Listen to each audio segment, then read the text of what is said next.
I think we are live. Let's see if the mic works this week. It's the same one that worked last week. I'm waiting for the replacement for the other one to come. So I'm going to wait to make sure that this starts. There's always that bit of a delay on the live streams. For those of you wondering where Kaneho is, he actually contacted me or commented over on Google+. I'm going to choke on my own spit there. That's classy. He commented over on Google+ saying that he was here. He just wasn't going to comment tonight, but he was going to change his thumbs down to a thumbs up to let us know that he's here. So I guess you guys can still talk to him. He's just not going to respond. We'll see if that lasts. Okay, and sound good. Everyone's saying everything's going well, so yay. Now to start off with tonight, I'm working in colored pencil on a project that I've already started. We're going to be working on some flowers. But I want to start out with a few questions that I get asked all the time about working with Powder Blender. And the first is, can't I just use regular paper? And I'm going to show you what happens when you do that and why it doesn't work. So this is a mixed media. I mean, any paper is going to get the same results as what I'm going to do here. So let's make sure that is on screen. We are good. Okay, actually, wrong one. So I'm just going to take the pencil and lightly go over this. I'm not pushing terribly hard. It's going to be the same way on the sanded paper. This one, again, on the white paper is just regular, like any paper that you might use for colored pencil normally. Get a little bit in there and another color. These two look pretty terrible together, but doesn't matter, end result will be the same. Okay, over here on the sanded paper, I don't have to push very hard. It lays down super, super fast. I'm really liking the sanded paper. And then we'll just throw another color in there that will blend with it. Now we'll use a bit of the Powder Blender. If you are unfamiliar with Powder Blender, it is a new blending product for colored pencil. There is nothing else like it, so I know people will ask me all the time, well, can I use this or can I use that? Nothing's going to work the same. This is one of a kind, made specifically for colored pencil. So what I'm going to use is a sponge, just very similar to what you would see like a makeup sponge. I'll show you some others that I regularly use as well. But just for this, what I'm going to do is get a little bit of that powder on my sponge. A very, very small amount goes a really long way. When we blend over this, not going to get the best results. You can see it's very gritty, very grainy, not so much happening. When I do the same thing, and I don't even have to reload the Powder Blender on this, it's already on the paper, but look how nice and smooth this will go. So you can see there's a huge, huge difference between using the proper paper and using paper that is not intended for this product. So when you use Powder Blender, it is strongly recommend either gesso paper. So I could take this paper and airbrush gesso over it, and that would make it work. It would no longer be absorbent. What's happening is the Powder Blender is kind of absorbing into the paper instead of setting on top. This here on the sanded paper, you can see you get this beautiful smooth blending really quickly, very easily. So it's very, very important that you're using the right paper. If you're trying to get these results or the results that you're seeing on my projects, you want to use the right paper. So I'm going to move this out of the way just so you can see what this was. This pad of paper was a mixed media 101, I don't know, something, just a pad of regular paper. And then this one here was the UArt. There you go. You can't see it. This is the UArt. This one is the 500 grade. And this was actually my defective one that UArt replaced. UArt, I was really happy with that. I guess they had a bad batch go out. I wasn't happy that I had a bad batch and that I used that bad batch on a full project, but they did replace it. So that is good. So we'll move this out of the way. Where am I going to put all this? I have got crap everywhere. So this is the project that I'm working on, and I'll move this down. You can see what I've started here with the flowers, and there's a lot of detail there. It just layers beautifully. There's so many things that I'm loving about this product. Let's see. And no, I'm not recording yet. We'll go ahead and hit that now. Thank you, Valerie, before I forget, because we all know I like to do that. Let's see. Oh, and just... So I'll mention this a few times throughout the video. Make sure you head out over and check our moderators channels. They both have YouTube channels here. One does beautiful word burning. One does these beautiful paintings. You can go and check those out. I've got the links in the video description here. So definitely head over, and they help me so much by moderating these. So Yay. Okay.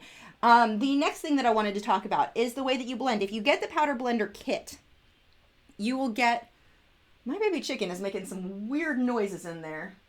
Huh. He's starting to learn to sing and talk and trying to talk, but it sounds really bizarre right now. He's learning the Harry Potter song, and all he's getting are these long, drawn out, it sounds like a crying child right now. He's not good at it yet.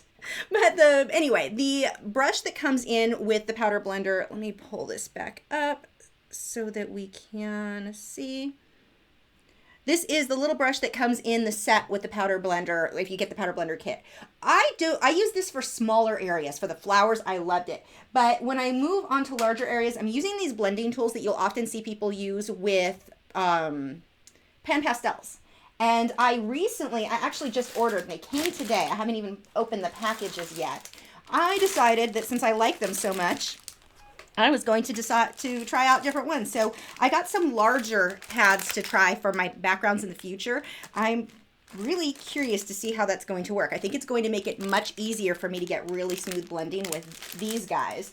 We won't be trying those tonight. But I also got a new set because all I had was this one. I actually got this one from my Smart Art box. That's why I like those boxes so much. I get so much cool stuff that even if I don't like it for the set that it comes with or the project it comes with, I'll end up using it for something else. So I got that one, and I decided to try different sizes. So we are going to try those tonight for some of the blending. How much do I plan on getting done tonight? I don't know. We'll see how far it goes and how many times I stop to answer questions. And how to, well, really, it doesn't even come down to the questions. It comes down to me getting distracted. So I am going to use 2 of these right now, of the smaller ones. I also got a whole bunch of replacements of these. Now these soft covers and they're soft knives and covers. SOFFT, if you're searching on Amazon, that's where I got mine. You can get the replacement covers for them, but they go a long ways. The one that I've been using, I've only replaced the cover on it a couple of times. So pull those out. I know this is highly exciting for you. And the covers just go right on there. You just slide them on or pull them on. This one's getting caught on the tip of that. Mara wants to know if you have to use sponges to blend, can you use soft makeup brushes? I find that actual brushes like that you would use for painting, or even with my makeup that have like the little bristles, those tend to knock too much product off the paper. I end up removing more than what I'm adding to. So I didn't like the results. I've tried those, didn't like the results I got. I've also, I know some people, Nick Edgar and Aliona, have both used their fingers to blend. The problem is when you're working on sanded paper, you're sanding down your fingers, and that would be painful. It actually was based on the photos they shared. Okay, that doesn't have much of an opening. This one's defective. Huh. So you can try different things, and I do recommend doing that. See what works best for you. Oh, that actually went on easily. So let's see, getting started. Going up. Make sure when you're asking questions, because the chat does scroll back faster, especially if I'm looking away from the chat, so I don't always see your questions. Make sure to highlight it with the @Lachri Find Art so that I'm more likely to see it. JPC13 Art is not surprised that I taught my baby chicken to sing Harry Potter. Well, I haven't taught him yet. We've been playing the video for him. I think that might be a harder song. It sounds like he's wanting to sing. Well, it sounds like he's starting the Mexican hat dance. He's doing some weird pattern over and over again, and we don't know where he learned it or where he heard it, but he keeps doing it over and over again. It must be, I have a feeling it's probably from a video game he's used to listening to my husband play, but he keeps doing that one over and over again. And he got really excited about the Addams Family song, which doesn't excite me that much, but if it makes the bird happy, I'm thinking we'll let him learn that one. Scrolling down.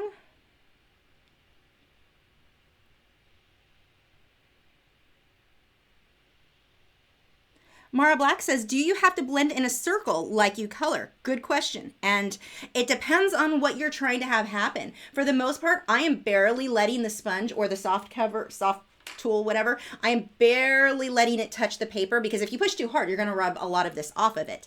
So it depends on the look that I'm going for in any given area. Sometimes I'm going in circles, but for the most part, I'm just kind of lightly going back and forth.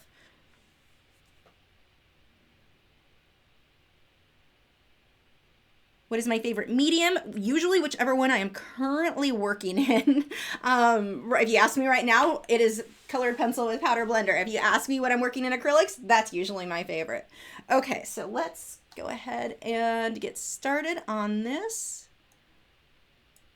So I find the easiest thing to do is just to, at least with the flowers, I'm just going to lay my general colors down and go from there. So actually, let's go ahead and take this so I don't run my hand all over the edge. Oh, this is not going to fit there. This may not work. Okay, I'm just going to have to be careful and not rest my hand on this. So, which actually isn't a problem. One of the things when I'm working with this, I found that I'll end up holding the pencil quite a ways back and my hand away from it. I don't end up resting my hand on the pastel board too much at all. And I can't even see where my lines were. What mess is this? Okay, this is this one. I think it comes up to about here. We're going to kind of freehand a little of that in.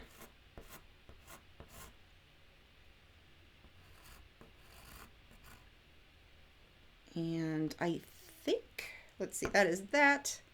This is this one. Okay, and that actually shouldn't come up that far. We'll just blend that out. Problem solved.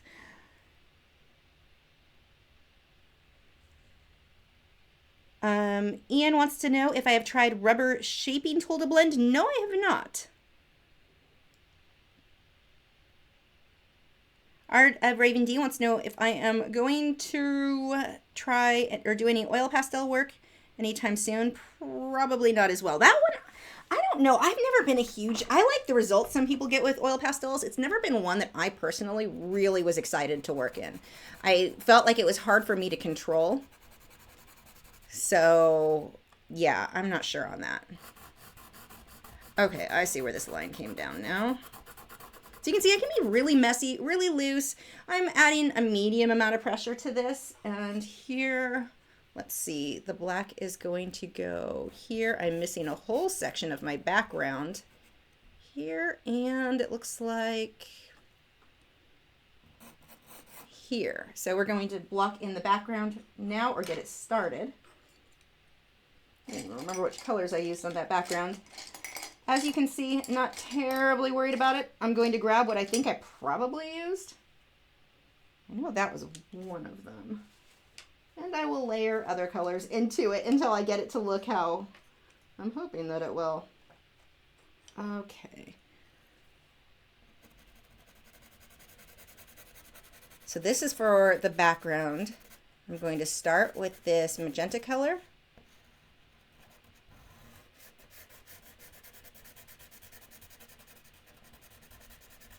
And this will take a couple of layers for me to get this background to match in with the other background where I'll spray and reblend later on. This is just going to be the first layer. David wants to know if my husband ever does any artwork. Not often anymore at all. He's too busy playing video games for the most part.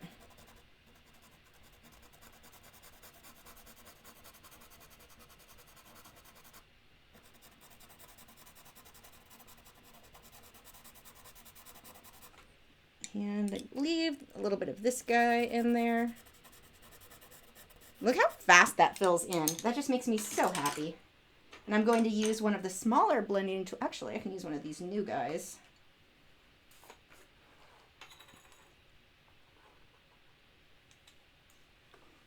Now, as you can see on here, there is hardly any powder blender on this, like barely any at all. A little bit really goes a long way. And you can see it's going to lighten up a bit. It's going to take me a couple of layers to get this as dark as what I'm going to want my end result to be. The background that you see around this was about 5 layers, where I got the layer on there, blended it out, sprayed it with the texture fixative, and then did the same thing until I got it as dark as I wanted. But you're not going to start out with it being quite as dark. Like you can see here, there's a big difference. Actually, I don't even know if it's on. Yeah, you can see there's a big difference between here and here. That's going to take a couple of layers, including spraying that texture fixative, and that texture fixative is sort of sealing this down so that it's not going to keep pulling off the paper. in addition to adding more texture to the paper. Okay, so back to that flower.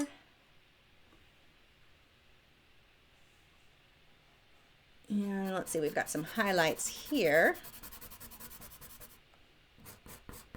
And the great thing is I don't have to be perfect. I can completely screw this up and I can totally fix it. I can just go on top later. It is no big deal. It is so easy to everything. I mean, I feel like it just makes this medium so much easier to control.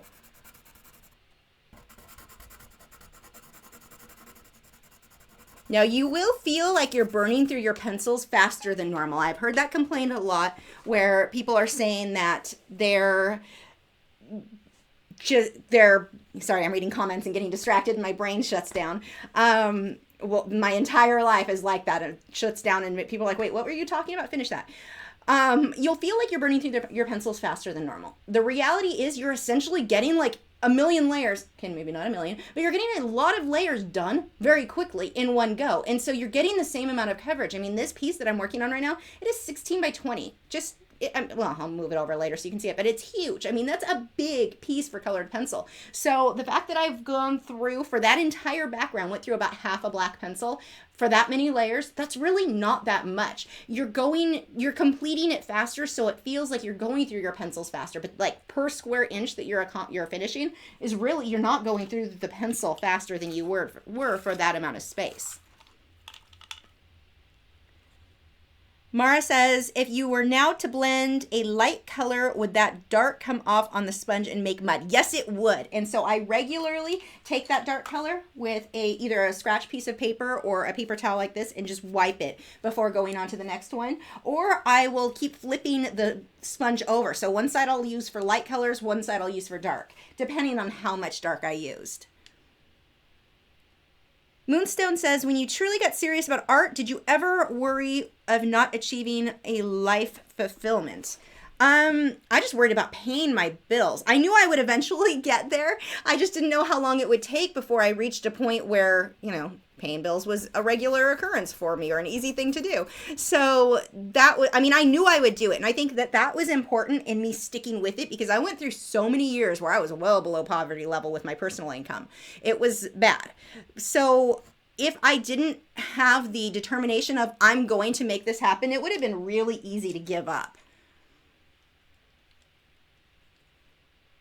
Scrolls too fast. Where did I buy the sponges? A lot of people can't pronounce my name. Just call me Katie. Can you tell I didn't know how to pronounce it either, so I didn't even mention it? Okay, Katie. I got mine from Amazon. And once this video is over, I'll go through and get a link set up and everything for the exact ones that I purchased. But if you just look up Soft, S-O-F-F-T, blending sponges, you're going to come up with a ton of options, and they're not very expensive. The wizard wants to know how I can avoid the nasty glare from graphite drawings when you try to take shots of them. Does fixative help? Some of the fixatives can help. They can make a big difference. And I like to use fixatives on my graphite work anyway, just to help keep it from smudging so badly. But yeah, that can definitely be a bit of an issue. And what I do is just try taking photos in different areas, different lighting. You don't want direct sunlight hitting it because that's going to make it worse, but you'll find that if it's positioned a certain way with the light coming in another direction, that can make it much easier to control how bad that is. But that's I hate trying to get good photos for prints of graphite work. It's one of the most difficult things for me to get good photos of. That and the Liquitex pouring medium, I feel like I have a hard time getting good photos of that because it's so reflective, which is beautiful in person. I think it makes the most gorgeous, gorgeous paintings, but being that it's so reflective, very, very hard to photograph.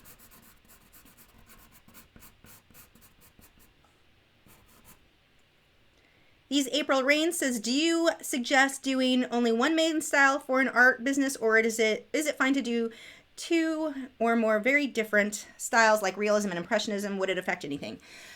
There's something to be said for a master, a jack of all trades is a master of nothing. However, I have always worked in several. I mean, I'll do surrealism, I do realism, occasionally I'll do pop art just because I think it's fun.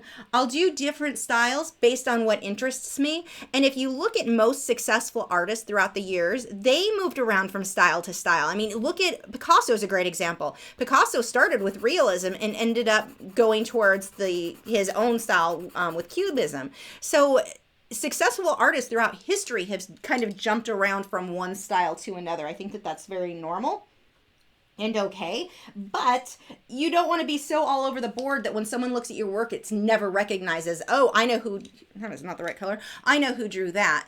So I think it is good if people can recognize your style, even if that's a couple of different styles, but still that it's recognizable, I think is important. Paul says, have you ever done acrylic background with colored pencil drawings? If so, no, I have not, because I don't, and see, a lot of people will use colored pencil on canvas, so I know it can be done, but I don't like, brain shut down again. I don't like working on acrylics on paper, which is what I like the best for colored pencil, so it's not a medium that I personally mix together. And then the colored pencils, they have a hard time really showing up well over acrylics because they do tend to be a bit more translucent. So it's just not my preference. I'm not saying I'll never try it, but I haven't yet. Ashley says, what do you think of Grizel method with colored pencil? I've seen artists like Aliona Nicholson does that, and it's beautiful. Her work has been amazing. If you go to brushandpencil.com on, not to .com, that gets confusing, but Brush and Pencil on Facebook. I think her username is brushandpencil.com. But if you go there, you can look at some of her samples where she has done portraits that way. Oh my gosh, it's amazing. And this technique with the powder blender is perfect for that. Fiddle Jewel wants to know how many layers of fixative would you recommend for graphite? I'd say 2 or 3 very, very light layers. Don't just cover the heck out of it. Very, very light layers. Usually I do 2 or 3.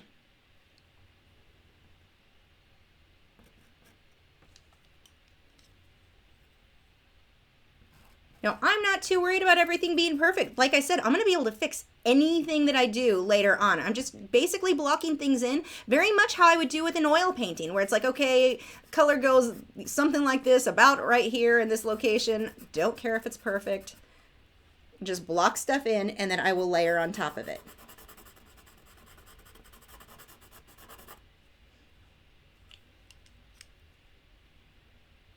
Going to be a shadow here or a reflection from the eucalyptus. And that, if you see these big white splots, making up words, splotches or spots, I've just mixed those together. I think splots needs to be a new word in my vocabulary. But if you see those, those are going to be eucalyptus later on, just not yet. Okay, let's get a peach color more in here. And right now, I just kind of want to get something in all of this. Carlos says, I'm kind of new on colored pencils. What kind of paper do you recommend? I'm using Prismacolor Premier. Fabriano Artistico is probably my favorite. And then right behind that would be Stonehenge in the individual sheets, not the one sold in the pad. I like the pad for graphite, but not for colored pencil.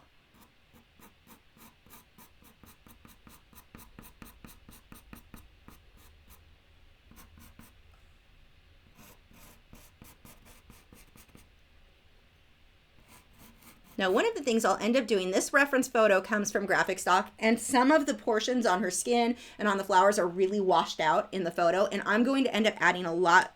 I'm going to darken up or oversaturate those areas. Chris wants to know if I own any adult coloring books. No, I don't, but if I did, Harry Potter one, there was one I really wanted that way. And the reason I talked myself out of purchasing it is I don't have time. Like, I'm never going to work on it, and I have to work upright because of my back, and coloring books seem to work better if you work flat. So for me, I decided that I didn't need it. I know, it's a sad story.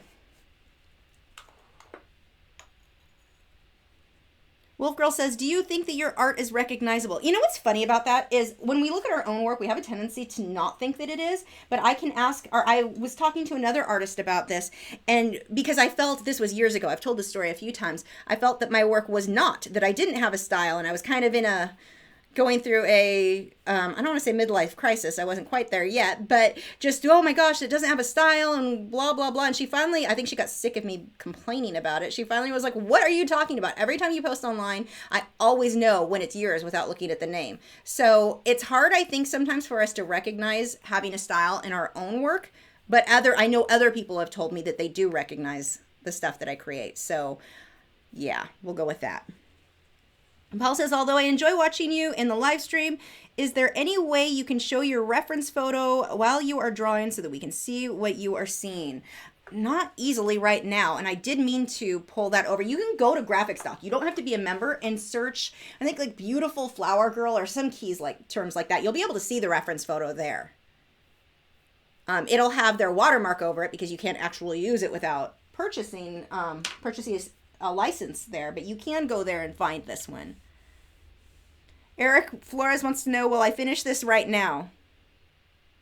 I mean, I'm fast, but that's just ridiculous. It's colored pencil. It took me 3 days to get the background and the flowers on her head, which is super, super fast for colored pencil, but no. I'll finish probably, well, I don't even say I'd finish this flower. I'll have it mostly finished. I'm going to work on a few flowers tonight.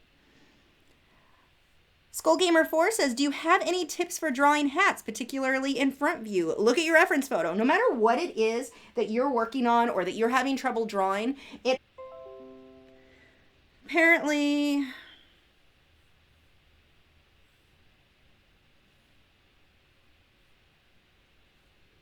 I'm waiting for this to catch up because OBS stopped again. There we go, and we're back. Okay, let's see. Warrior Potato on a Unicorn says, do you plan to actually buy a full set of watercolor pencils like you said in your Smart Art Box video? Would love to see you work in them. I have a couple of options. One, I could contact Derwent. I'm pretty sure they'll send me just to review pencils. I also can go with, or I can contact, I don't know if they'll send some, we'll see. I'm considering contacting, I'm going back and forth between contacting Faber Castel and asking if they'll just give me some to review, because sometimes companies will do that, and just going ahead and buying them, because I hate asking for them. I always feel like super greedy, even though my video would completely promote whatever product that I'm using. So, but yeah, I always feel weird about that. And some companies are great about giving you product to demonstrate because they know you're, I mean, that's really cheap advertising for them, but some do not. And so I guess I get afraid of asking and having them say no. So I'd rather just pay for it and not even worry about it. Katie says, how do you react when someone asks you to explain a piece when it's clearly just a distinct picture? I don't know. I don't actually get asked that often. While I mean, we should be able to describe our work. I don't get asked often enough that I have a really good answer for that. I would probably just say I liked the photo, or, you know, usually there's going to be something that jumped out to me. Like, let's say it was one of the flamingos, the lighting jumped out, and I can talk about why I chose that one more so than the meaning, if it had no real meaning other than I really like this flamingo. But I can talk about the things that I liked, like the contrast, the composition, that sort of thing. I think would be where I would go with that. Nicholas says, I love that I can get a million emails coming through all at once. No, stop. I don't need notifications. I am not a fan of Windows 10, by the way. Nicholas Edgar says, I love the fact that I can get so much more done in the same amount of time with Powder Blender. How much does it speed up your work? Well, a 16 by 20 inch would take me about 3 weeks of working non-stop. I mean, time I woke up, time I went to bed would probably take me about 3 weeks. I'm going to spend about 2 weeks on this project, taking days off. I will still take my Fridays and Saturday. Well, no, I'll still end up probably working on it on Sunday. But I mean, I'll have some time off, and I'll only have to work nights, not sun up to sundown. I did a 16 by 20 once, and it was a nonstop. It was a lot of work.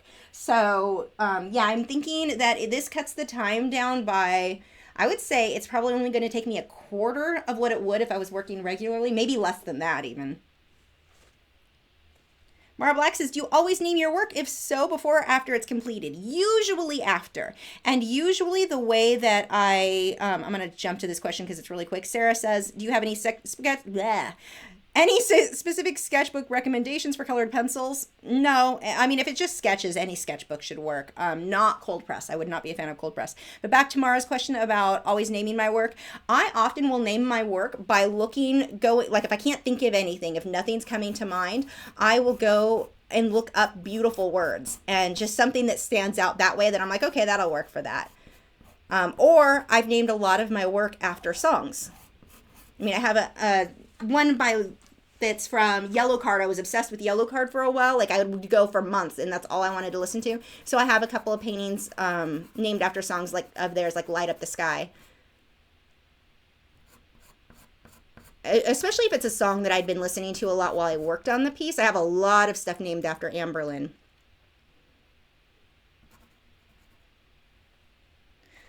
What the heck did I do there? That's wrong. When it's colored or when it's flowers, I don't really worry if it's perfect. Okay, this meets here. This comes down there somewhere. Close enough. Yeah, let's go with that. I'll blend that out later.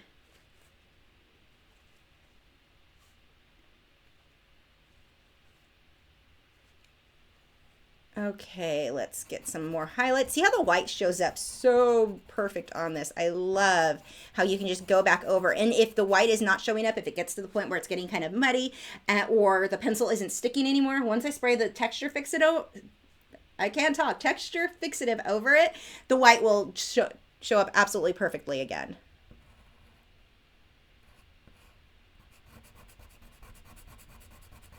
And you can see I am not moving this in little circles like you'd normally see me work. I can be super messy and I'm essentially scribbling and it doesn't matter. I love being lazy. Maybe that's why I like this product so much. I get to use lazy techniques and get results just as good as if I spent a million times longer.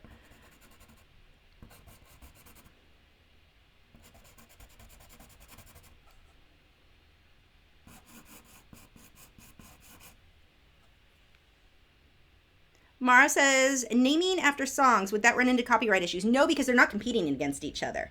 They're just words. And so, no, I can't.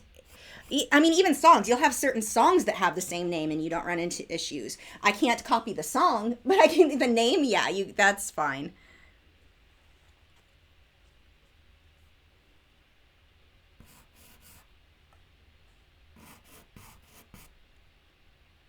Plus, I think with the names, that would run into more trademark versus copyright, which turns into a whole other set of laws. Now, I'm not a lawyer, so don't take what I say as legal advice. You would need to talk to a lawyer to actually get that information. That's how I understand it.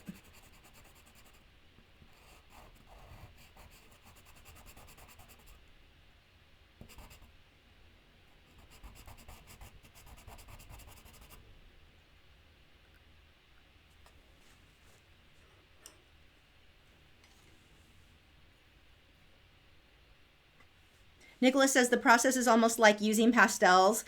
Absolutely. It really is. You can go from dark to light to dark. None of it really matters. Very good way to look at it. That is the wrong green. Completely. And it doesn't even matter. Now, I could erase it and then go over it, but it doesn't matter. I can just blend another one into it. And problem solved. See, so forgiving. I just love that. I can be an absolute disaster and still have something look like I knew what I was doing.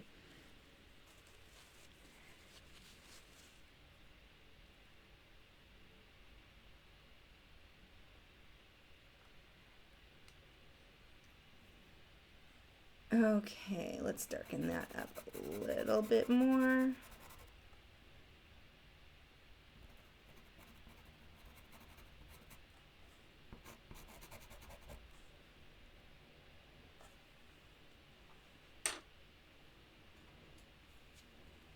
Now, I am using this pencil here from Faber Castel is one of two that I pulled from my set because it is not light fast. It is the light magenta. If I were to sell this piece, I would have to let the buyer know. Well, if I want to be not a sleazy jerk, I would let the buyer know, hey, I used a color in this that is not light fast. It needs to be framed behind light or UV protecting glass, and don't put it in direct sunlight. You shouldn't be putting artwork in direct sunlight either way. But I would let them know because I decided that this is a color that I just wanted in this piece, and it was worth it to me for that. But probably this isn't one I'm going to sell anyway. It'll be kept in the dark so it doesn't, you know, put away somewhere. So it's not a big deal to me. But if you're seeing this color thinking, huh, why don't I have that color? You probably pulled it from your set for the same reason that I did. Mara says, use specific coloring in your roses from past videos, live streams that I've noticed. Are you going to be mixing up the colors in this one? So these roses on this one are pink, and it just depends on what reference photo I use. These ones are mostly pinks and kind of yellowy white roses.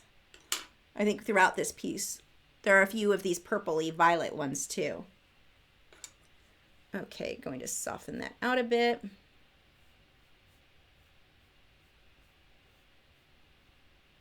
Now is where I'm going to start working a little bit more to start I mean, I've got my base on there, so I want to start creating more definition on this guy. When you come across a medium you feel you aren't as good with, do you push yourself until you are good or accept it and stay within your good mediums? It depends on if I think it's fun or not, honestly. Like oil pastels. I'm not amazing at oil pastels, but I don't have as much fun working with them, so I have no, like I don't have the desire to learn to get good with them.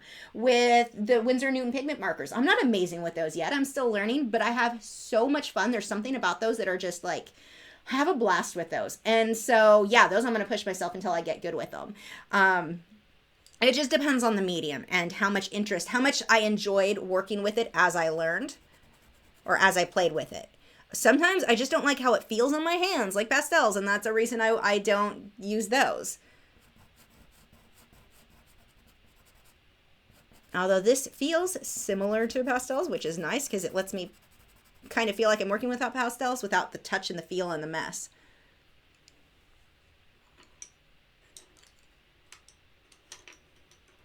Mara says, do you have to be careful not to rub on this work more because of the blender? It seems like it might rub off badly if you're not careful. Yes.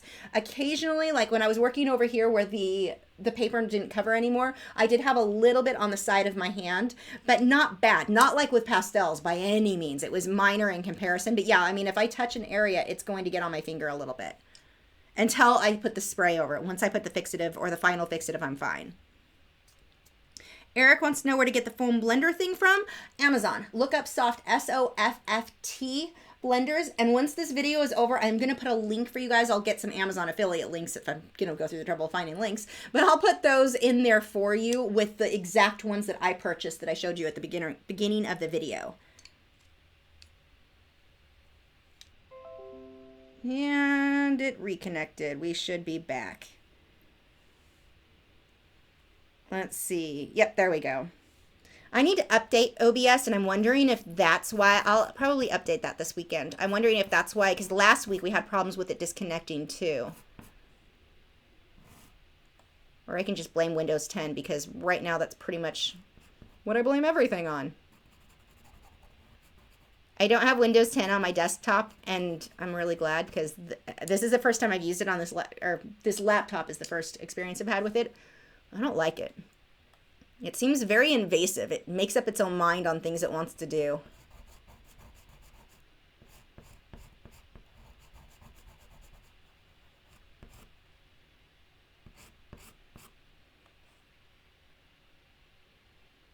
I'm glad to see a few of you don't like Windows 10 either. My husband has it and my husband's a computer guy and he loves Windows 10. And I think a little less of him, not gonna lie, because of it.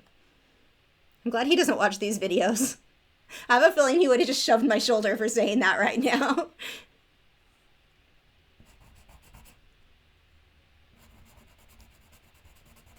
Okay, so this I need well defined. We will sharpen that up. I'm pushing a lot harder on this. Now, the great thing is, like, this is too white. I'm not going to leave that white. I will later on come through and darken that once I've sprayed it. But you can essentially do what I would do with oil painting or with acrylic painting where I'm glazing color over it to tone it down. Right now, I just want to block in my details.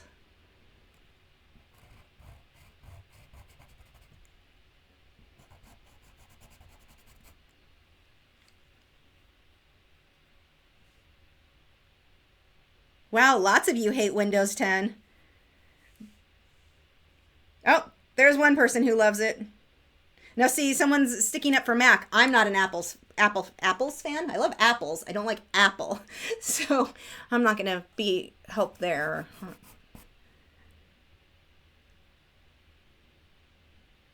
Yeah, I'm with Joseph Fincham said, I was a Mac user until I realized how much more PC I could get for my dollar. That's pretty much where I'm at. And I feel like I have more control over what I'm able to do, at least on Windows 7. I don't know about this Windows 10 crap. And I'm not a fan of Apple for suing everyone for everything under the sun for things that they should never have been able to get trademarked or copyrighted. I think that they're holding back technology because they'll get things that shouldn't, just because the copyright laws and trademark laws haven't caught up with technology. I think that they're taking advantage and they're slowing technology down, and I am not a fan of that.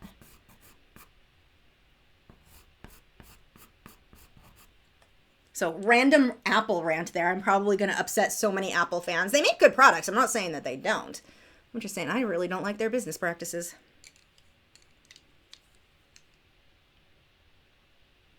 Paul says, any tips? Oh, our questions. Any tips on how to determine the various color layers on your reference photo? What do you look for? Now you can use, I do have over on my computer across the room, if you look up a video, Lachri and Photoshop color matching or how to choose colors or something like that. Those key terms will pull up how I use Photoshop and an eyedropper tool to see what colors are what, because sometimes you look at something and think it's blue and in fact it's brown just because the colors next to it are creating that illusion. And so I use that a lot. And here I'm just getting base layers, so I'm not as picky. I will, once I get to the final layers of this, then I'm going to start switching over to the color matching to make sure I'm using the right colors.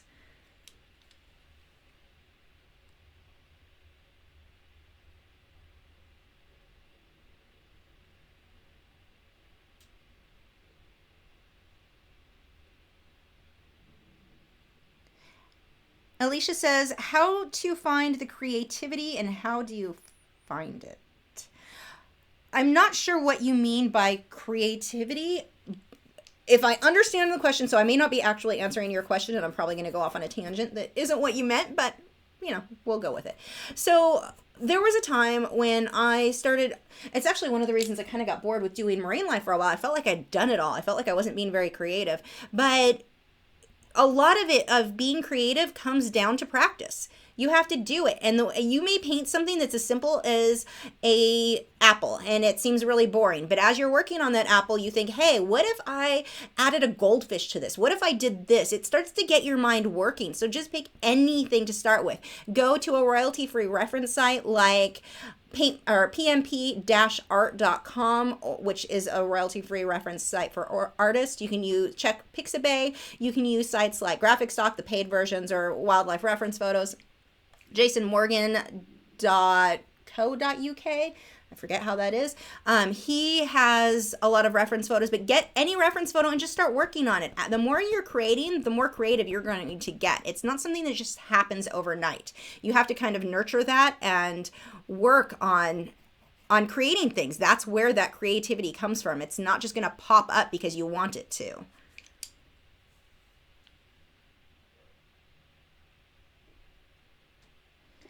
Sapphire wants to know what my opinions are for using makeup brushes for blending graphite. If it works, go for it. There are some that would be perfect for that. Actually, I think I use some myself.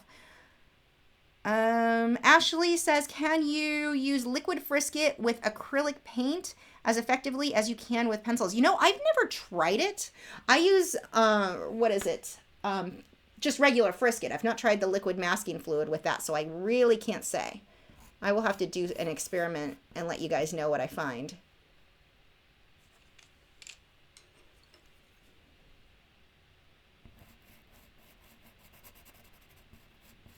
So pulling a bit of this yellowy orange color for the bottom there. It's going to have a little down here as well. And that's pretty much the only spot for that. Sniper Wiper says, you learn to love Windows 10. Everyone was probably thinking the same thing when they went from XP to 7. I know I was. No, I loved Windows 7. From XP to 7, I have always loved Windows 7. I thought that I was going to like 10. I was really excited to get a laptop that had it on there because I really expected to like it. And the more now, to be fair, I only use this laptop for these videos. I really don't use it otherwise, so I don't have nearly as much experience with 7, but so far, not loving it.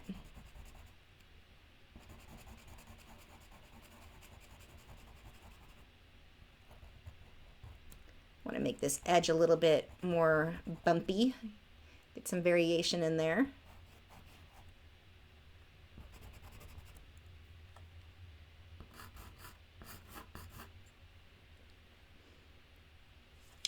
Oh, I definitely need to darken this area up.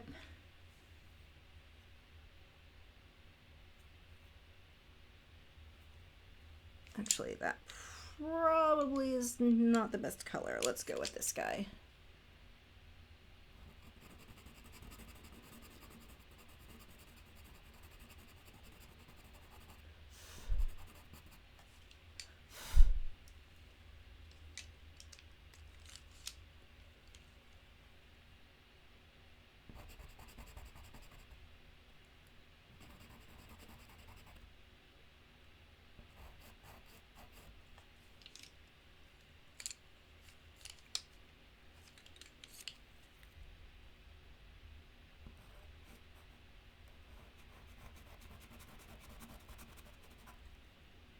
So you can see I'm just slowly building up. A little bit here, a little bit there. Look at my reference photo. Okay, I need this to be darker, this to be lighter. I just slowly build until it starts to look how I want it to. Now, I do want to get some roses done tonight because, or at least one. I'm going to leave this guy. I've got to come back and do some more work on him. But I want to show you how easy it is to get your base layers with the roses with this. Paul Hunter says, you got Jason's web address right. Oh, good. Pop Culture Chameleon says, I was wondering if airbrush works with powder blender for backgrounds. I don't see any reason to try it because the powder blender gets that background super easy. The bigger issue for me is with an airbrush, I like something that's smoother, and this is very textured. So, and I've not tried it on pastel paper yet, but it seems like it'd be too rough or you'd get a weird texture with the airbrush. So that's something I may test just so that I know, but I'm thinking it might not be the best choice, especially not the U art paper. Definitely had too much tooth. I don't think I would have liked what airbrush looked like on that. This one, the Fisher 400, which is what I'm working on now, is much smoother, so it might be able to work. But because of using the powder blender, I've never felt the need to use the airbrush with this. Nicholas Edgar asks, when do you decide that it's time to apply the texture spray fixative? Good question. When, basically, this is at a stage right now where I would go ahead and spray it before I added much extra. Two things come into play. One, when I start getting to where I'm like knocking too much of the product off the paper, that's when I'm going to spray. Another would be if the pencil is no longer sticking, I've kind of lost some of the tooth of the paper, that would also be a reason that I would spray. Sarah Smells says, do you ever work with monochrome tones in an entire piece? Yes, I do, and I love it. Let's see, we've got... Alicia says, can I use the black color in watercolor? Because some people say that it's a mistake, but I don't know if I trust it. You know, the thing with art, unless what you're doing makes the work not archival, or if you don't like the results you're getting, there's no mistakes. You can't make a mistake. If you like how black looks, you're not making a mistake. If you use black and you think, this doesn't look how I thought it would, then maybe yes, that what I would consider a mistake. I use black all the time. Now, I'm not a watercolor artist, so I know people will go, we don't use black, we don't use white. Whatever. I see people who say the same thing with acrylics. Don't use black or oils or whatever else. I love black. I'm a fan. If somebody else doesn't like it, then that's fine. I can respect that, but don't tell me what not to use. So that's just me. It's art. People who try to tell you something's a mistake, if you like the results you're getting and you're not negatively affecting the archival qualities of the piece, then it's not a mistake. Katie wants to know the best colored pencils for beginners. I want to get a little bit more into this. When you say for beginners, do you mean I'm going to mostly be doing coloring books and I just want to try colored pencil for the first time but don't want to actually complete a piece of art that I'm going to sell? Or are you saying I want to learn to start selling, I want to eventually get to that point? Go ahead and answer. Give me a little bit more information there and then I can answer.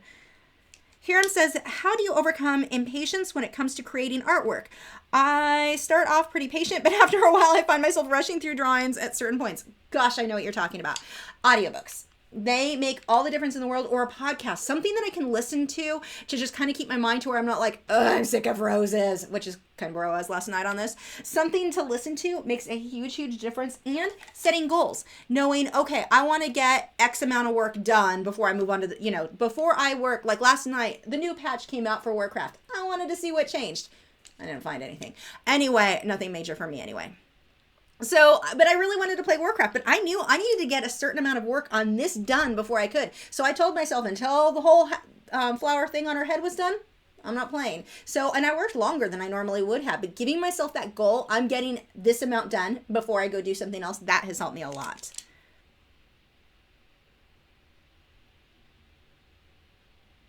Shar wants to know, so you use the fixative you got too much blender build up, or the blender reaches what? Its pigment saturation point. I'm not sure what you mean there. I'm not sure how to answer that. Okay, Katie came back and asked her question about colored pencils. She is a beginner with colored pencils, but her goal is to sell. Polychromos and Luminance are my two favorites. By far, hands down. Love those two brands. They work so well together. Those would be the two that I would recommend then. Just because you're a beginner, it doesn't mean that you need to use crappy supplies. And if you have the goal to sell, then you are going to want to learn how to use the good materials, because they are going to behave a little bit differently than some of the cheapy materials. So I think start using the good stuff now. Phyllis wants to know what I use for a final protection for colored pencil. If I'm blending with Powder Blender, then I'm going to use their final spray or final texture. I'm not remembering how it's worded. It's in their kit, their some final spray. I use that. If I'm blending, someone can comment and remind me what it's called. I bet Nicholas Edgar knows. If I'm blending with odorless mineral spirits and just using the colored pencil and odorless mineral spirits, then I don't spray it with anything. Alicia wants me to draw a llama in my next video. Probably not, because I have a long list of stuff coming up. I am going to be doing a horse very soon. I'm doing a collaboration with artist Leonardo. Oh, I just forgot his last name. A fine art channel here on YouTube. We're doing a collaboration. He's going to show you how to draw the horse step by step, the whole drawing, and I'm going to paint it. So that will be fun. Why did I forget his name? God, I'm so bad with names. That's embarrassing. Okay. So this rose, I'm going to show you how easy this is. I'm going to, see, I can hold my pencil to the side and make it go faster. I'm just going to block in some of the darker pink here, a little bit there. We'll throw a little here.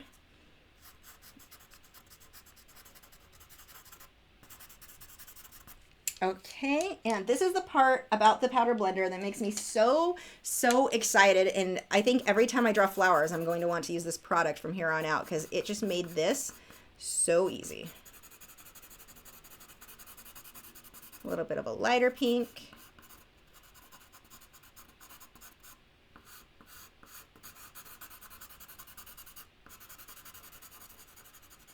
Okay, so looks like the best rose you've ever seen, right? I think so. Don't burst my bubble. I'm going to get a little bit of powder blender on my brush, wipe some of that off. I'm going to blend that out. Now notice that my pencil lines, they're still showing, and the reason for that, they're not blending out because I have sprayed, when I sprayed the background, some of that texture fixative stuck to that, and so it's making it so the pencil lines are staying, but it doesn't matter. You're not going to see those once I go on top. You can see I don't really worry about staying in the lines. Whatever, I'll clean up the edges later on.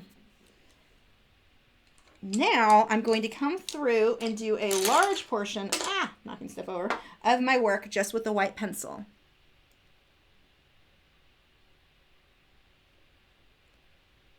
Savino says, do you have any tips for drawing short fur such as a lion or tiger's face? By the way, your paintings are inspirational. Thank you. Yes. Watch your reference photo. And the short fur, don't sit there and try to go mark, you know, actually here, I will show you, where's that pad of paper? When you draw the short fur, don't think that you're going to do it just by making a whole bunch of little lines like this. That's never going to look like fur. You're going to build little teeny tiny sections, very short, and overlap them. Let them blend and overlap. That's a big thing. Just random lines all over will never look, oops, lost my pencil, will never look that realistic. So that's my big tip. Look closely at your reference photo.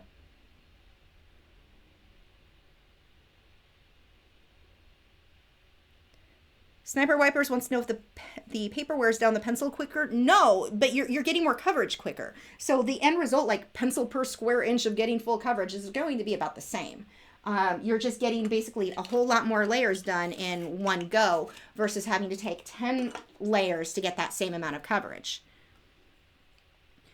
Mara says, now that you've blended that pink, can you move on to another section to blend in there with what's on the sponge? Yeah, it will come off a little bit. I can actually show you what else will need to be pink. We'll need some soft pink up there so you can see it comes off a little bit. It's pretty light. But yes, you can. Good question. Katie says, who won the drawing for the whale's tail? Oh, what was her name? It's posted over on my Facebook page. It was Laurel something. I'm pretty sure it was Laurel because I remember thinking, wow, that's a really pretty name. It's posted on the Facebook page. I will look it up before we leave what her last name was. Sapphire says, what kind of handheld sharpener do you recommend for Polychromos? Because I recently received a set and I realized the pencils are too wide to get a fine point on my sharpener. I use two. Both are by KUM. KUM. You can get these here. This is a little handheld one.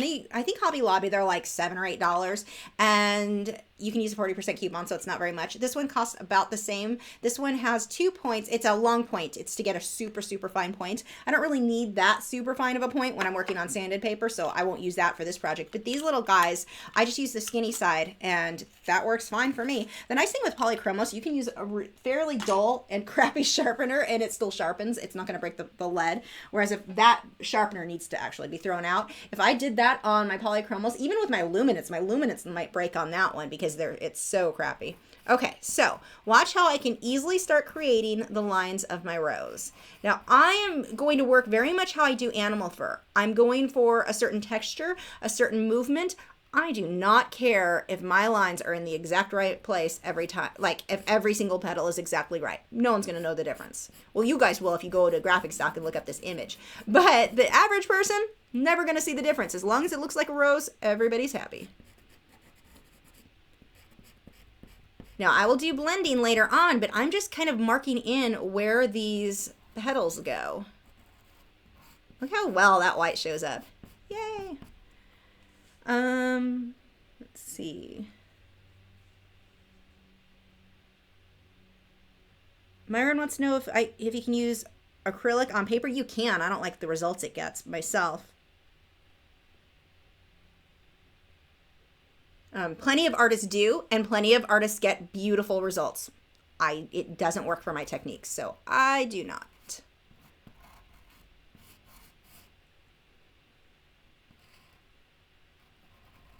So just building in these petals, and again, don't care if they're exact. I just need them to be close. My stomach is growling like crazy. Can you guys hear that?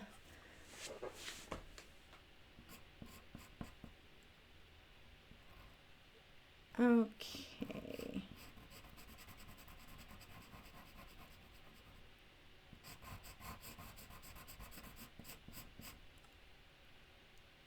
Now this rose, his leaves or petals are going every which direction. It's not as uniform as some of the others.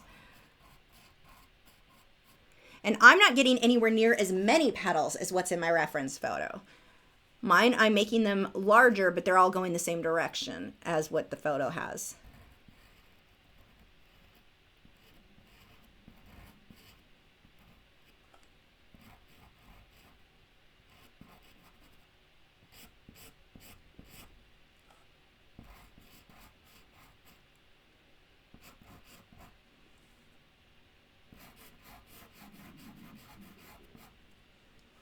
Mara says, nope, no stomach sounds. When did you eat last? Breakfast. Although keep in mind, breakfast for me was like at 2 p.m. Is that last? Yeah, I think that was last time. I forgot to eat before I started this. It's been a busy day. I do have coffee though. Maybe that'll help. Or make it worse.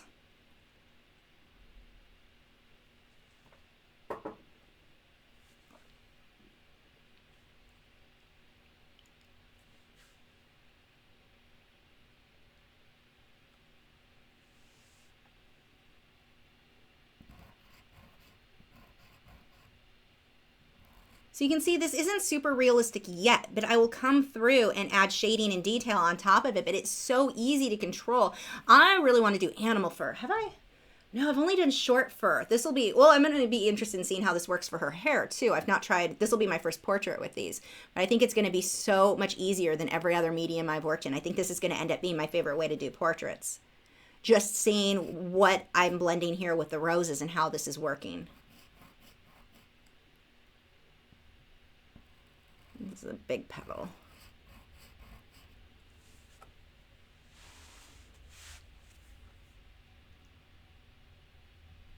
Katie said she loved my cooking with Lachri video. Her brother was very confused. You know, it's funny, when I made that video, I didn't make it thinking I was going to fool anyone. It never even crossed my mind that anyone would believe it.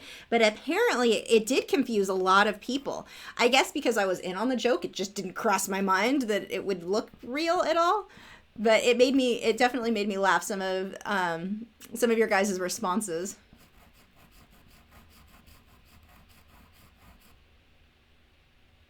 Okay, so this gives us a pretty good base. The flower actually continues down. We will just smudge some of that pink in there.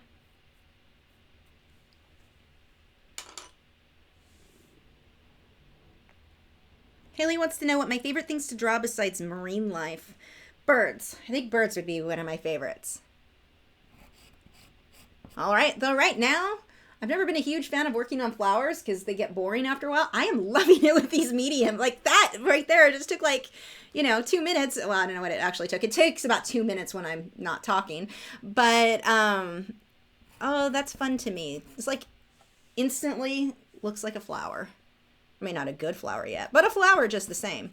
Okay, so now I can come through with my darker colors and start building this up. But I mean, that's an easy base. I mean, anyone just starting with colored pencil, what an easy way to draw a flower that in the end looks very realistic. Alicia wants to know, what is the art supply most expensive that I have bought? And your drawing is amazing. Your channel is one of my favorites. Yay, thank you. I am practicing my English and you have helped me. That's awesome. Most expensive. Colored pencils, I think, are some of the more expensive just to get started. Those, to get a full set of luminance and polychromos and then, paper, I think that was more expensive to start. Like when I get a student started off, or when I used to teach in person, that used to cost more than a lot of the other supplies. The least expensive I can definitely say is graphite to get started with. Oil and acrylic, they're about the same depending on which company you go with or which brands you use. So now I can take these darker ones and start defining stuff. I think that the pigment markers got expensive for me because I bought so many colors. I kind of got out of control with that. Sitting there the whole time going, but it's tax deductible. I have to spend the money, right?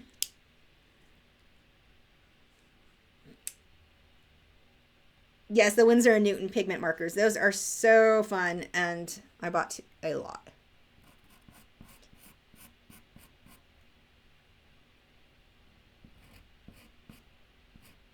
Now notice that I'm not just going through and drawing this dark everywhere. I'm looking at my reference photo and going, okay, where are the dark spots?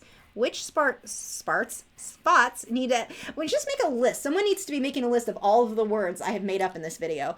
But all of the dark spots, I'm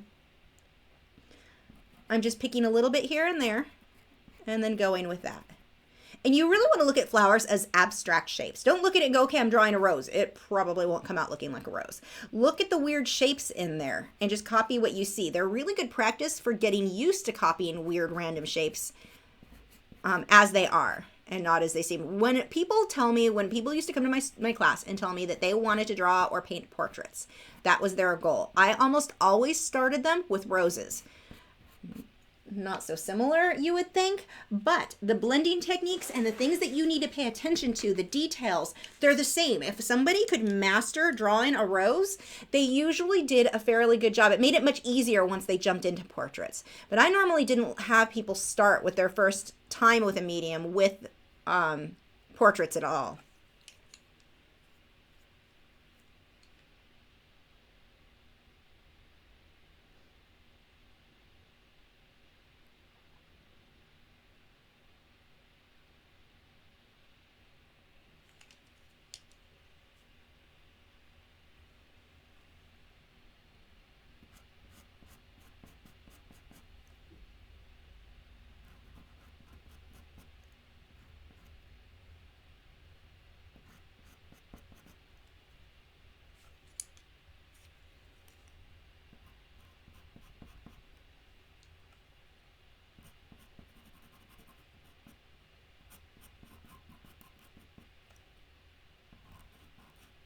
This seems so much noisier listening to now. Usually I've got headphones in, and so I don't really hear the sound that the pencils make on the paper. No, I didn't realize this was so loud.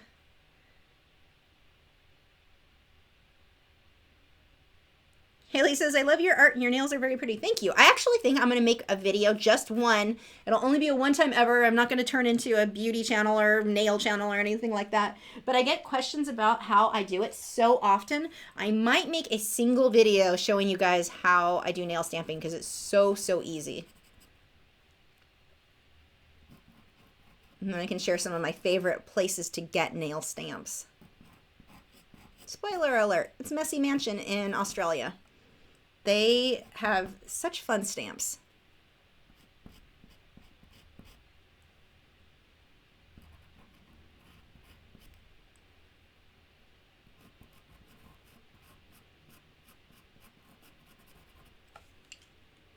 Now see how adding these darks in here, I start getting this very deep color. It looks like you're looking into the rose. I need a lighter color. I really need it more pale pink. I can just mix white in with what I have, but yeah, that's what I'll do.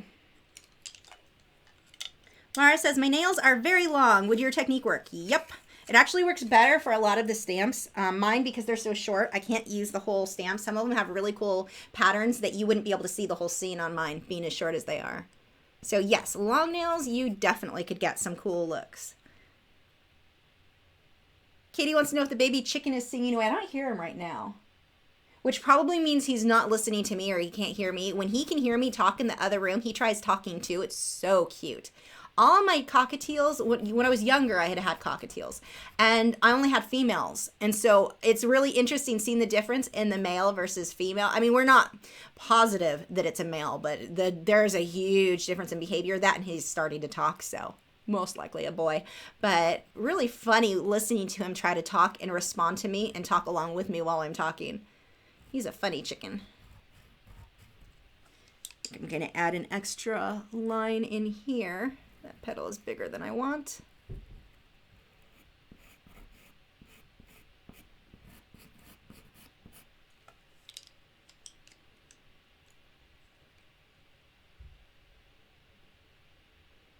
Gracie's art said she just got a nail stamping kit. It's so awesome. It really is. I just went through Messy Mansion, which again, like I said, it's my favorite place for nail stamps. They've got some really cool designs. They had a big Christmas sale for, I think it was 20 or 30% off of all of their stamping plates and a bunch of the different ones. I went crazy. I spent so much money. I used my Christmas gift cards. It was right after Christmas.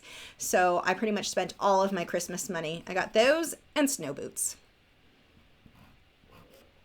Not from the same place.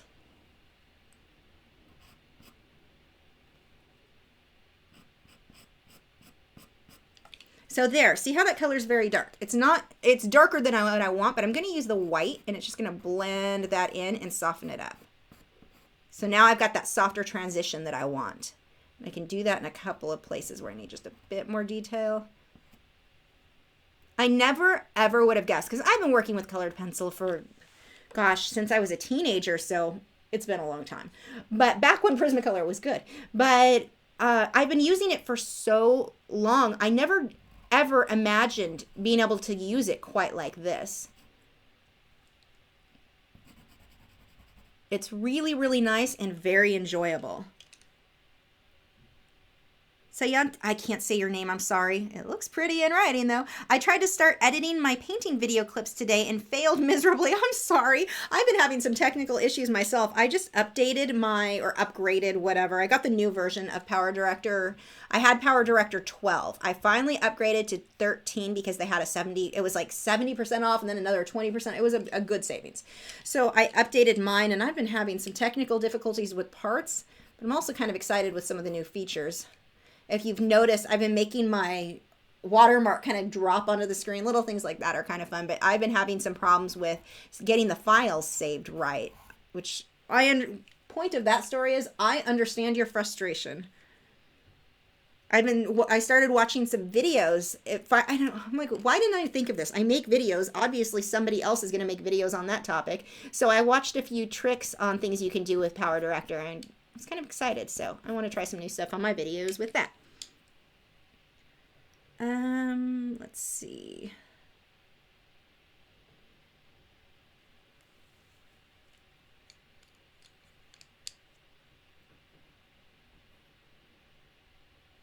JPC13 Art says that he feels pretty on top of it. He had his video for tomorrow edited and finished like 4 days ago. I usually have everything except the tutorial. I almost always have done about 2 weeks in advance. So it's a good habit to get into, but I definitely had the tutorials because I never have the artwork done until a few days before the video goes live. So those ones I'm usually a little behind on.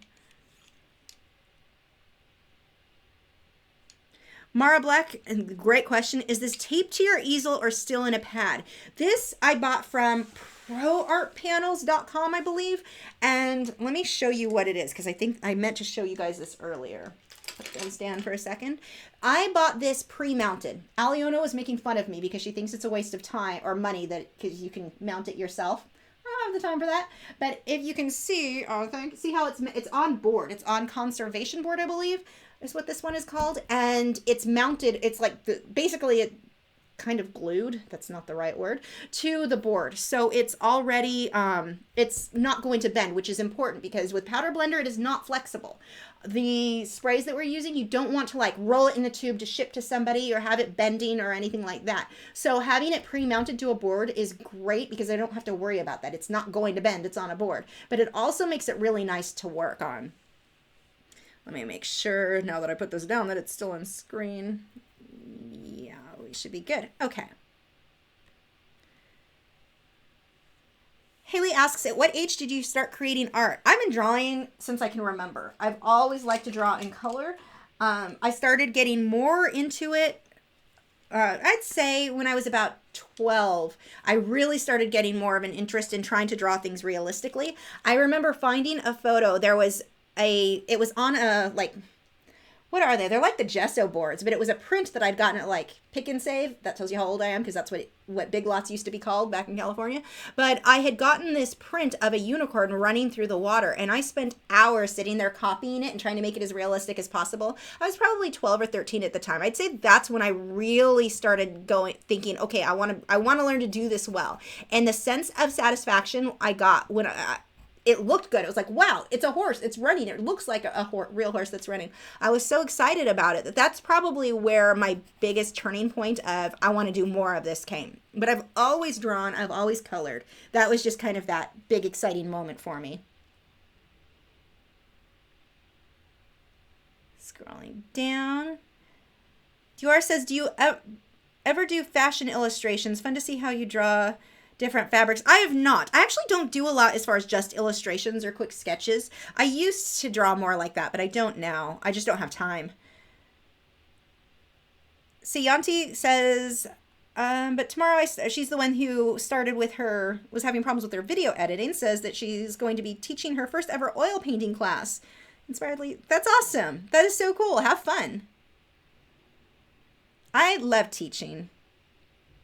Nicholas Edgar says he just wants to figure out WordPress. Once you get the hang of that, it'll get easier. That's what I use for my website, and I really, really liked it. Mara Black says you were allowed to draw? Huh? I don't understand that question. Explain. Patricia wants to know where I bought my artboard. I went from proartpanels.com.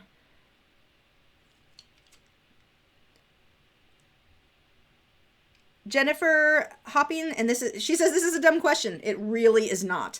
But is colored pencil considered painting or coloring? It depends on who you ask. I sometimes call them paintings, especially I'm using paint thinner and I'm blending and it looks like a painting. I sometimes call them drawings. When I tag them on Instagram, I usually will tag them both just so that they pull up. But it honestly depends on who you ask. You can really go either way though. This will definitely take some glazing because I need to tone some of this down, but I'm pretty sure when I go over it with this, it's going to be too much. Yeah, that'll be the next layer. We'll tone a lot of this down.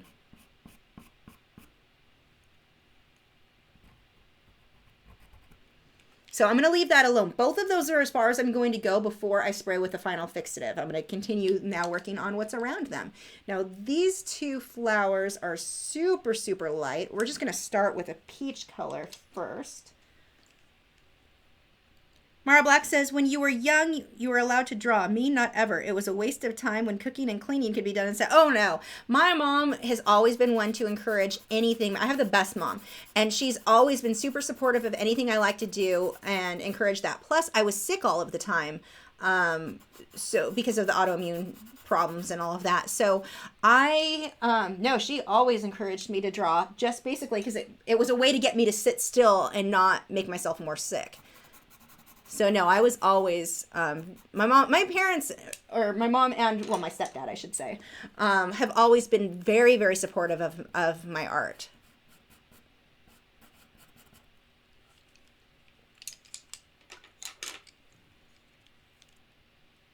And I did have to do cooking, and, well, not so much cooking, which would explain why I suck so much at it now. I did have to clean. I mean, I had chores. But where a lot of kids, I didn't spend as much time out riding my bike and such as a lot of kids my age did. I did get to ride my bike. I was terrible at it. I actually kept like flying off or ramming into parked cars and things like that. Terrible. But I would prefer to stay inside. I mean, I didn't feel that great, so I would just rather stay inside and draw. Tammy says, hi, I'm in the UK and looked on Jackson's for brush and pencil, but what paper brand type would you recommend? Your rose is beautiful. Thank you. Sanded paper, UArt.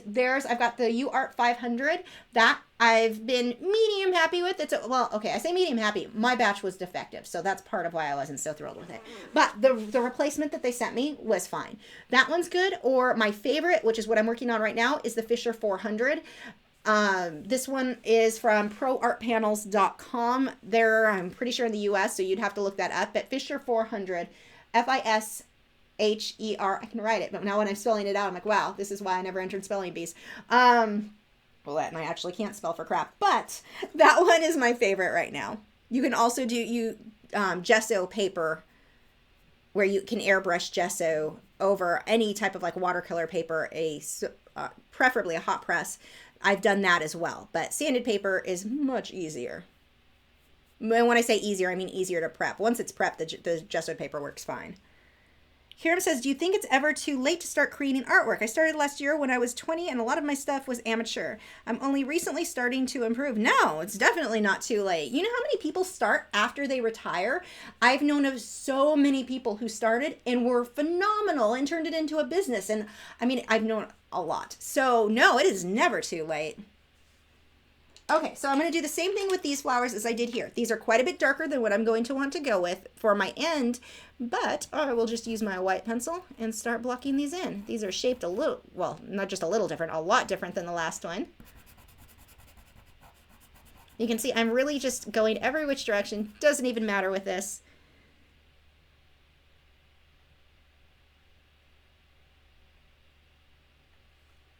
And let's see.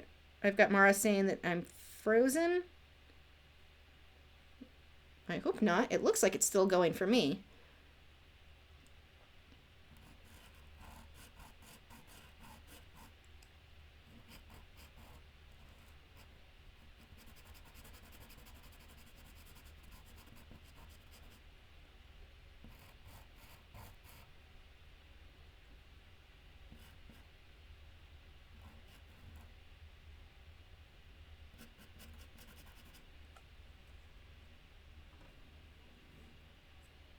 Lester wants to know what pencil I use. For this, I am using my Polychromos. They are an oil-based pencil. They work really, really well with powder blender. I don't like my wax-based pencils with this. I will save my wax-based pencils for my last layer where I don't need to blend anything out. Then the wax-based are fine. But for the layers that I'm going to want to blend, I am a fan of my Polychromos. And I've used the, what are they called? The Lyra Rembrandt Polycolors. They're not as smooth blending as the Polychromos are. They're okay. They're better than the wax-based, but they're a little bit waxier and they don't blend quite as smooth. Maybe I just need more practice with them.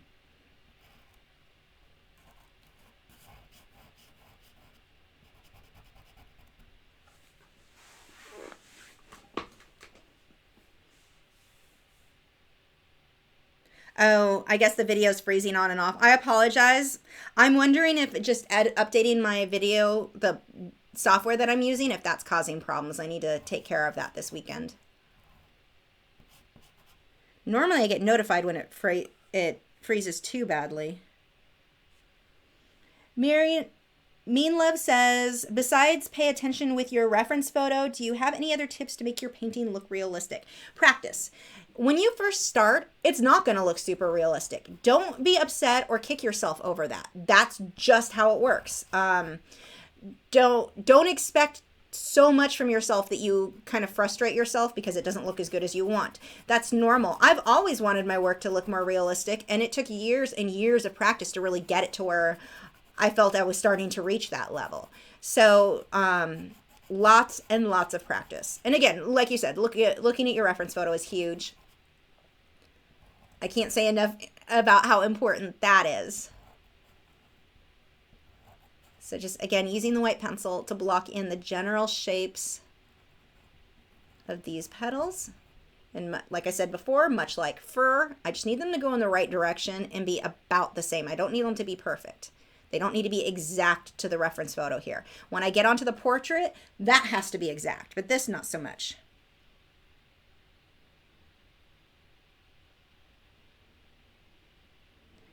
Ron wants to know how it is working with the bright light in my face. Does it cause eye strain? No, I've not had any problems with that. And actually, it's kind of funny because I have been pretty much nocturnal for very, very many years. I don't see the sun a whole lot. I've gotten better, but I went for a couple of years where I was in the dark. I mean, I didn't wake up until after the sun was almost all the way down. And then I was up all night until, 9 in the morning, 10 in the morning. And then I'd sleep during the day again. And I never experienced the seasonal, where you don't have enough sunlight or vitamin D and you start to get depressed. I never experienced that. So I know that the light, the rays that it's giving off have to have something to do with that. I think it must be good for you. Not a doctor, just a theory. But I thought that was interesting because people started asking me about that. They're like, how are you not having problems with depression? And I'm like, it never crossed my mind. I'm pretty much happy all the time. So yeah. I think that the bright light helps. But no, it doesn't bother my eyes at all. The only time that it bothers my eyes is if I have a headache. In which case, I'm probably not going to draw anyway. Mara says, have you ever had someone commission you and ask that you also incorporate one of their poems into the work? Literally paint the poem into it? No, but I have done that. I have a painting. It's actually on my wall right now of a barn owl. And I did had some of my fans at the time on Facebook submitted a poem, and I want to say it was Letty Krell is the one who I ended up using the poem from, and I could be wrong on that. I'm pretty sure it was hers. I'd have to look up. I'm so bad with names. But yeah, I ended up, if you look at my website, I'm pretty sure it's on there. It's a barn owl, and it's got a line where it looks like ripped paper with the poem on it, and I loved how that came out. So no, it wasn't commissioned. I still have the painting, but I have done something similar, and I think it looks, I just loved the combination of poetry and art. Ollie wants to know how you develop patience to work on something. Set goals. I talked about this a bit earlier, but if you can set goals, I'm going to get this much done tonight. I'm going to get these flowers. I'm going to get the face or the ear done on this project tonight if you're painting an animal. That sort of thing. I think that has helped me when I set goals for myself to set still longer. And then, of course, the listening to audiobooks, like I always say. I love those. Mara Black says, are you worried if you say you don't like hamburger, you'll get sued, like Oprah? Huh? Do you mean for doing product reviews? You can share your opinion. I can't say that these colored pencils, like if I made a claim that a colored pencil will ruin your artwork, that they're going to turn green in 2 years. If that's not the case, that I can get sued for. That's a straight out lie. I can, however, give you my opinion. I don't like these pencils. They're crap. That I can't be sued for. That's an opinion. Well, I could be sued for it, but they shouldn't be able to win. You never know with the law and with lawyers, but no. Haley wants to know if I have a favorite YouTuber. I don't know. I watch so many. I don't know if I could point or think of a favorite. Alan wants to know if I try to finish a piece before I move on to another. Absolutely. But largely for me on that, or a huge contributing factor to that, is that I'm on a very tight schedule. I've got a lot of, I every week have to have a new painting or drawing done. So if I'm not finishing something, I don't have a video that week.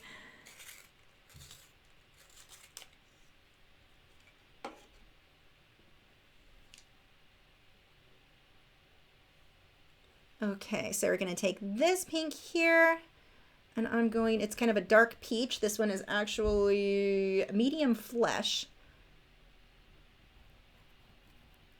And I'm going to start defining some of these petals now that I've got the white blocked in.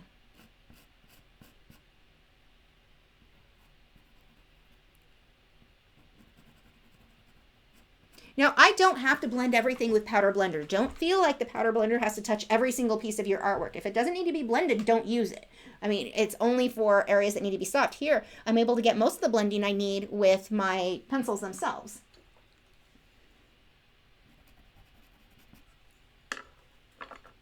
Paul Hunter says, seasonally affected disorder. Thank you. That's the word I was looking for as a condition, and not everyone will get it. Haley wants to know of a couple of YouTubers I watch. Who do I watch? Jason Morgan. I'm a big fan of Ryan O'Rourke. He does these 10-minute painting challenges that are so fun to watch.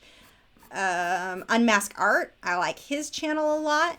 I really like how he edits his videos too. He's a great artist, but he's really creative with the video editing. It's kind of inspired me, like, I need to work on mine. His looks so good. Lena Danya's got some great, she works a lot in watercolor too, and she's amazing. So if you're looking for a watercolor artist, hers are great. I say Lena, and I'm pretty sure it's Lena. Let's see, who else do I watch?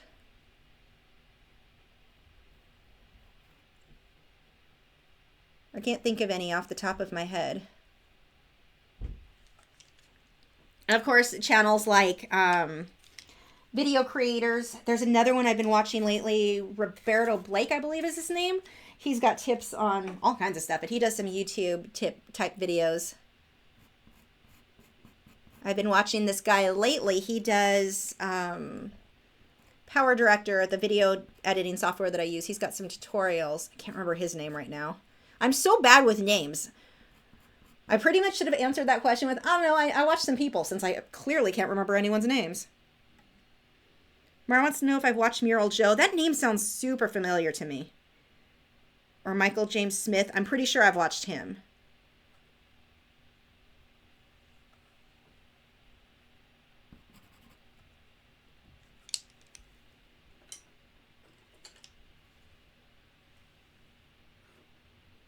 There's the color I'm looking for.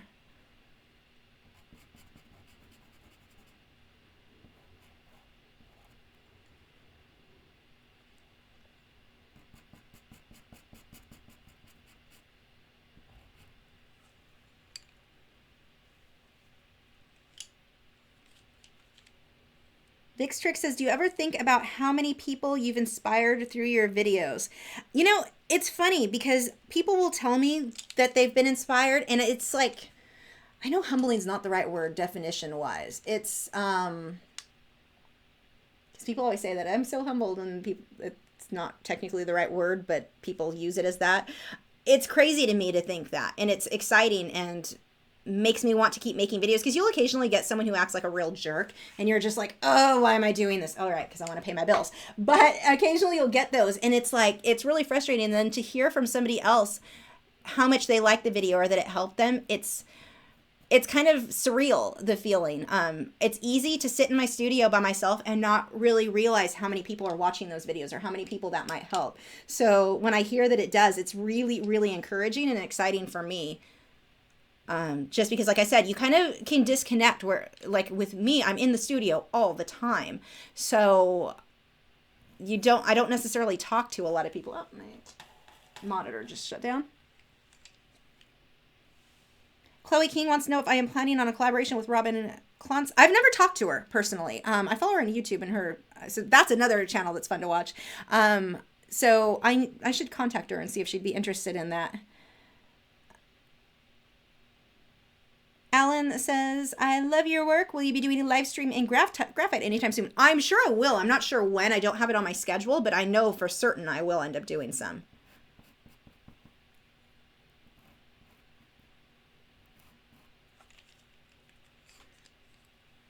These ones are really, really having to look at it as abstract shapes more so than the other. They're just very, very oddly shaped flowers here.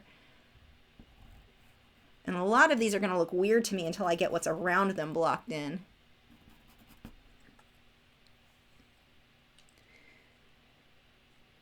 I should make a packing and shipping tutorial. So here's the thing with that and why I haven't. I know it would be popular. I know people want to see how I pack and ship stuff, but I don't want to give someone advice and then them get mad at me because their work got damaged packing it the way I've packed mine. There are so many things that can go wrong in packing stuff, and the way that like insurance goes with UPS, for example, I can pay the $20 for the insurance to make sure that the work gets there, you know, that it's insured. But if they didn't pack it, then the insurance doesn't count. If the insurance doesn't count and the person comes back to me and like, you told me this is how to pack. So that's kind of why I'm hesitant to do so. I don't know that I'm an expert in packing. I know I've had one problem and I know what went wrong and I've adjusted that since, but I'm afraid to give someone advice that they may end up not having worked so well for them, if that makes sense. Like I said, it's not something that I feel I'm an absolute expert in.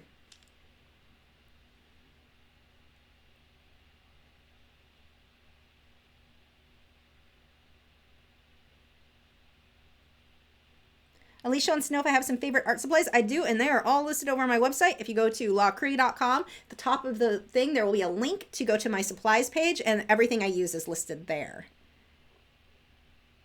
Beck says, do you ever get bored of just drawing realism? I like to draw realism, but when I get bored on occasion, I tend to drift into cartooning stylized because my art can be more expressive.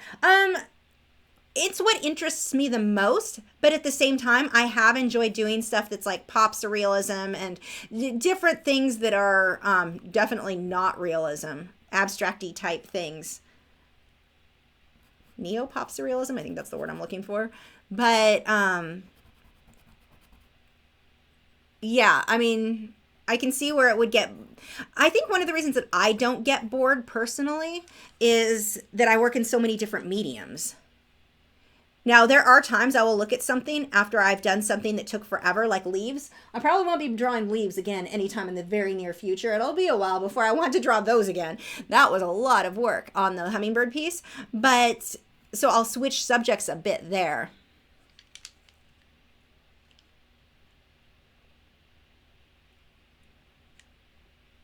Haley wants to know if I watch Bob Ross.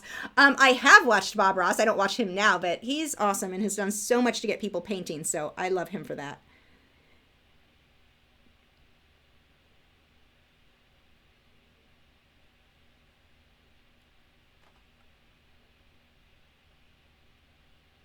Brett said, let me try this again. I have to ask, or whoops, that just scrolled down. Can we see the reference photo at some point, please? Yeah, go over to graphicstock.com and search for girl with flowers or flower girl, beautiful girl with flowers. I think all those were tags that were used. And you can find this actual photo that I'm working from. The background in that one is solid black. So that's one big difference. So yes, you can. I don't have it on this computer, so I can't share it with you. I should have put it on this computer to flash that at you guys, but I can't. It's on my other computer. Mara Black says, I have to ask, would you paint daisies on a lion? This is serious. I was asked to paint a wreath of daisies on a lion. Haha, still thinking on that one. Yeah, I think it'd be cool to mix it in with their mane. That would be pretty.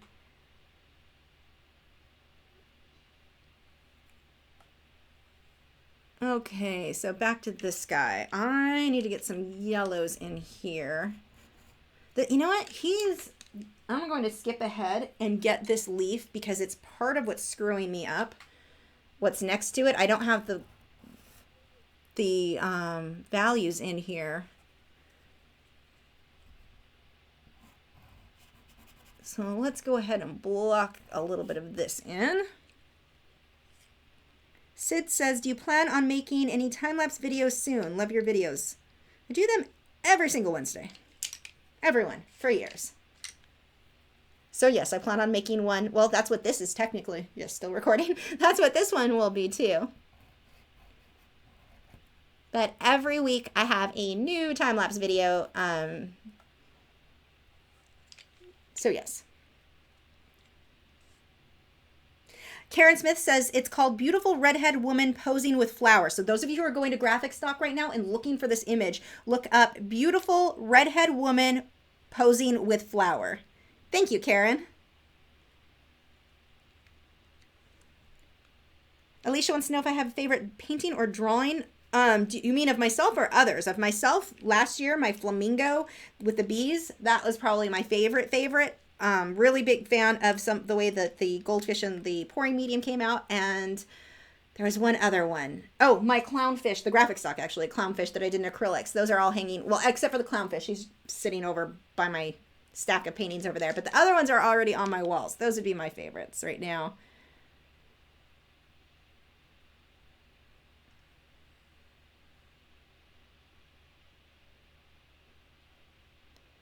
Bessie Art says, how can I turn someone down when they ask me to draw for them? I have so many of my mother's friends who are always asking. I feel terrible saying no. You say you don't have time, or you send them to a price list over on your website, which you should have. You can make them for free. But send them over and say, yeah, sure, here's my price list. And that usually puts a stop. If they're just asking for stuff for free, no. I don't do free work. I was taken advantage of by a friend. It was a girl I worked with years ago. I've told this story a few times, but she basically, she would go with me to a gallery where I was displaying my work. And she was looking at one of the paintings and said she wanted to get it for her mom for Christmas, or her parents for Christmas. I'm like, I don't want to charge a friend. That's weird. I was new to art, and I was like, you know what? I will just give it to you. Just buy me some, a couple tubes of paint to make up for it. She's like, okay. Then she goes, well, I think my mom really likes manatee, so I think I'll do that. The painting she was looking at was a whale tail. So she wants manatee. I'm like, yeah, I can do that instead. Or, I'm thinking instead. That's fine. Oh, well, I can't get a separate painting for my mom without getting a separate painting for my dad. Are you kidding me? She suckered 3 paintings out of me, and I felt too awkward saying no, and I did all 3 paintings, and I was bitter about it, and I did a crappy job on all 3, honestly, because I was irritated about the whole thing, which was my own fault. I should have said no, but I was new, and I think that's common when you're new with art to kind of feel intimidated and not want to tell people no. Don't feel bad about it. Now, the easy solution, and what I have done since, is because I have friends occasionally think that I'm going to do, like Warcraft friends. I had one a few years ago who did this, but she contacted me. She's like, oh, I really want a painting of such, and here's a photo of a rose I took or something. I want to have it painted. Okay, here's my price list. And I sent it to her. That's it. That was the end of it. Actually, she never even said, okay, thanks. Nothing. Put a stop to that right away. But no, I mean, people who are going to expect you to do work for free, you can't. Not if you're trying to make a living of this, especially, and you don't have time. So if you have a price list set out for this size, this is how much I charge. For this size, that's how much I charge. It makes it a lot easier. It weeds out people who are trying to get stuff for free. And I strongly recommend doing that. And then you never know. Sometimes you're going to get a paid commission that you do want. So it's not all bad.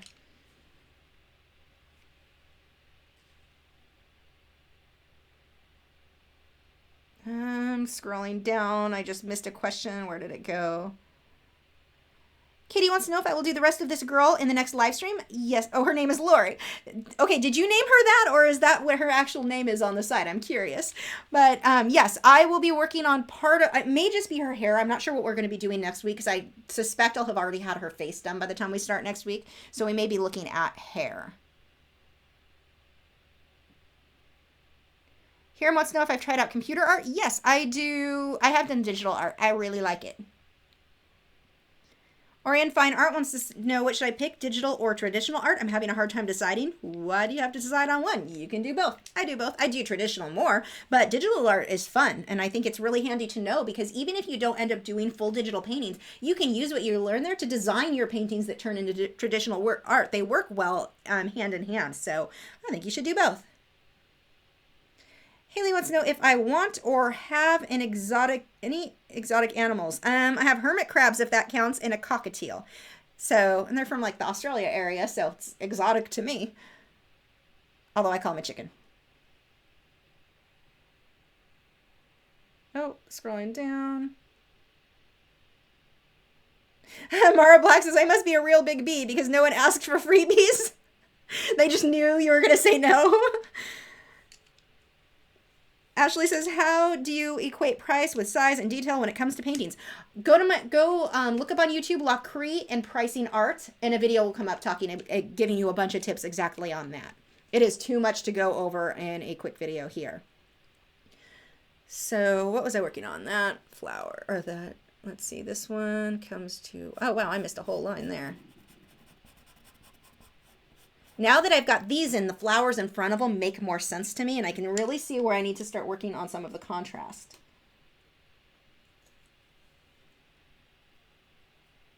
Just going to smudge that out. And you can see when I first smudge it, it makes everything very soft and fuzzy. I'm going to clean that up as I go. Everything will tighten up and be very crisp as I move along. But when I first blend out, it's normal to have it be very fuzzy.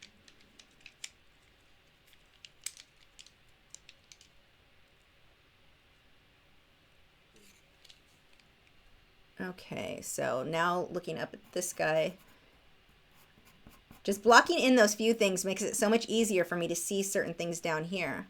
Like this is actually a part of the petal from this rose, which I didn't even notice. So I've got to adjust my colors there because it was so pale. That helps. This one goes back with the rose behind it.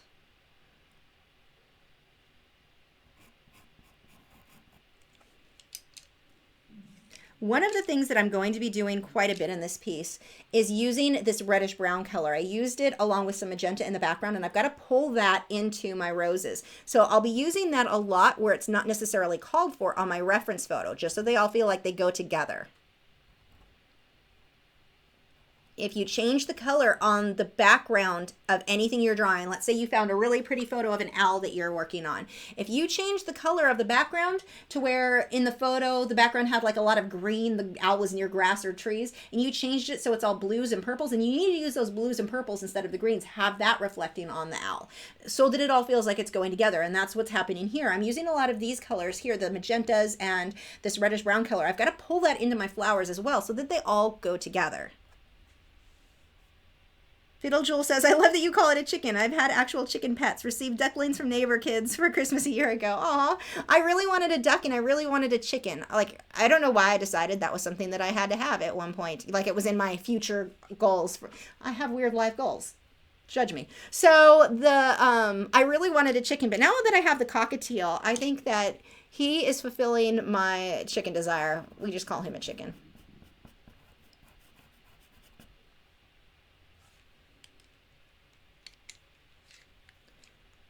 So I've really got to make these way more peach. And right now, like this whole blob is just blurring together. And you'll see that when the final video of everything comes together. I will come back through and really, really define these. Make it very, very clear what petal goes to what flower.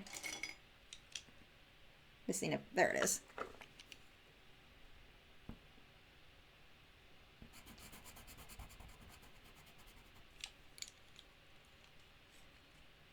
Missing, where did the green go? There it is. Oh, it's got tape. Why is there, I don't know what happened there. There's tape stuck all over half these pencils. Where did that come from? Get off of there. Throwing stuff on the floor now.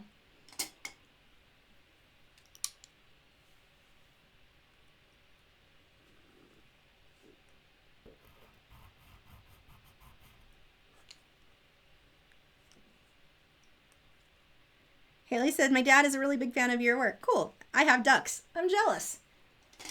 One of my other life goals was to have a small pond in my yard and have a couple of ducks.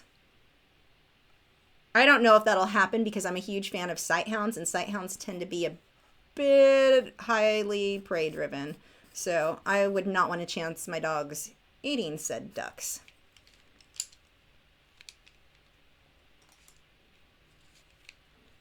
Karen Smith wants to know how you stop, or how to know when to stop working on a painting. I have a tendency to overwork things. I stop when I'm happy with it. When it no longer angers me and I'm like, that looks awesome. I'm so happy with how this looks. This is exactly what I was, envisioned. That's when I stop. If I don't hit that point, I'm not done yet. Even if I make things look worse, it doesn't matter. If it's not finished, it's not finished. If it doesn't look how I want it to in the end, then it's not finished, and I'm going to keep working on it. Even if that means making it worse for a few layers, I'm going to keep working on it until it looks how I envisioned in the end, or how my reference photo was, if I'm trying to copy just exactly as the reference photo is. But I think the short answer to that is I keep working on it until I'm no longer angry at it.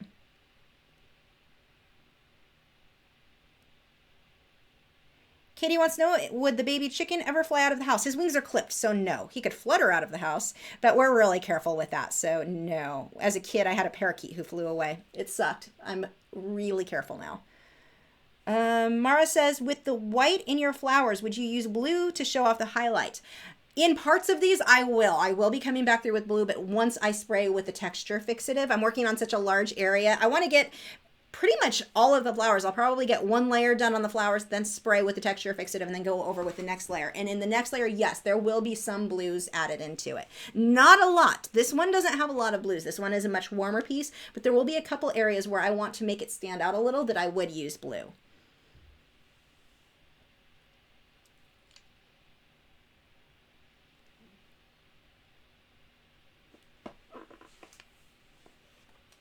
Alicia wants to know how to know when a painting is finished. It's the same way as I was just talking about, when it no longer angers me, essentially. Andre says, I'm not the only one who wants a chicken. My mom wants a small chicken from a farm. And I want a rabbit farm. Imagine how cute both would be together. That would be pretty cute. Actually, random weird thought. I had a dream the other day that I was getting a bunny and I was excited. They don't live long enough for me, though. It just makes me sad. I used to have them as a kid, and it just makes me sad that I don't get to keep them long enough. You get too attached to them. Oops, that's not the color I need at all. That would have been a disaster. So you can see I just kind of jump around. Oh, I get to use the pointed one now. Yay, pointed blender. Ooh, I like this guy. That's going to make it easier to control. I don't think I have much blending powder on there.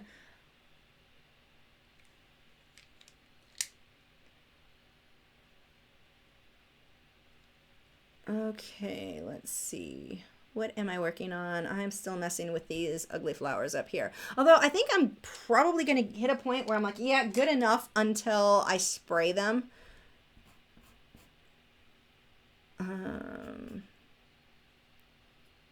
Because there's colors that I want to happen in there that are going to be hard to blend. Mara says, did I use graphite to draw out this picture? Yes, I used a 4H. It's actually still here. I used this guy to draw it out. It's dropping everything. The Prismacolor Turquoise 4H. I don't like those. I'm just throwing everything on my floor. I have too much stuff on my easel, so nothing stays there. But I don't like those pencils at all for completing actual graphite work. So I just use them for drawing my initial line drawings out.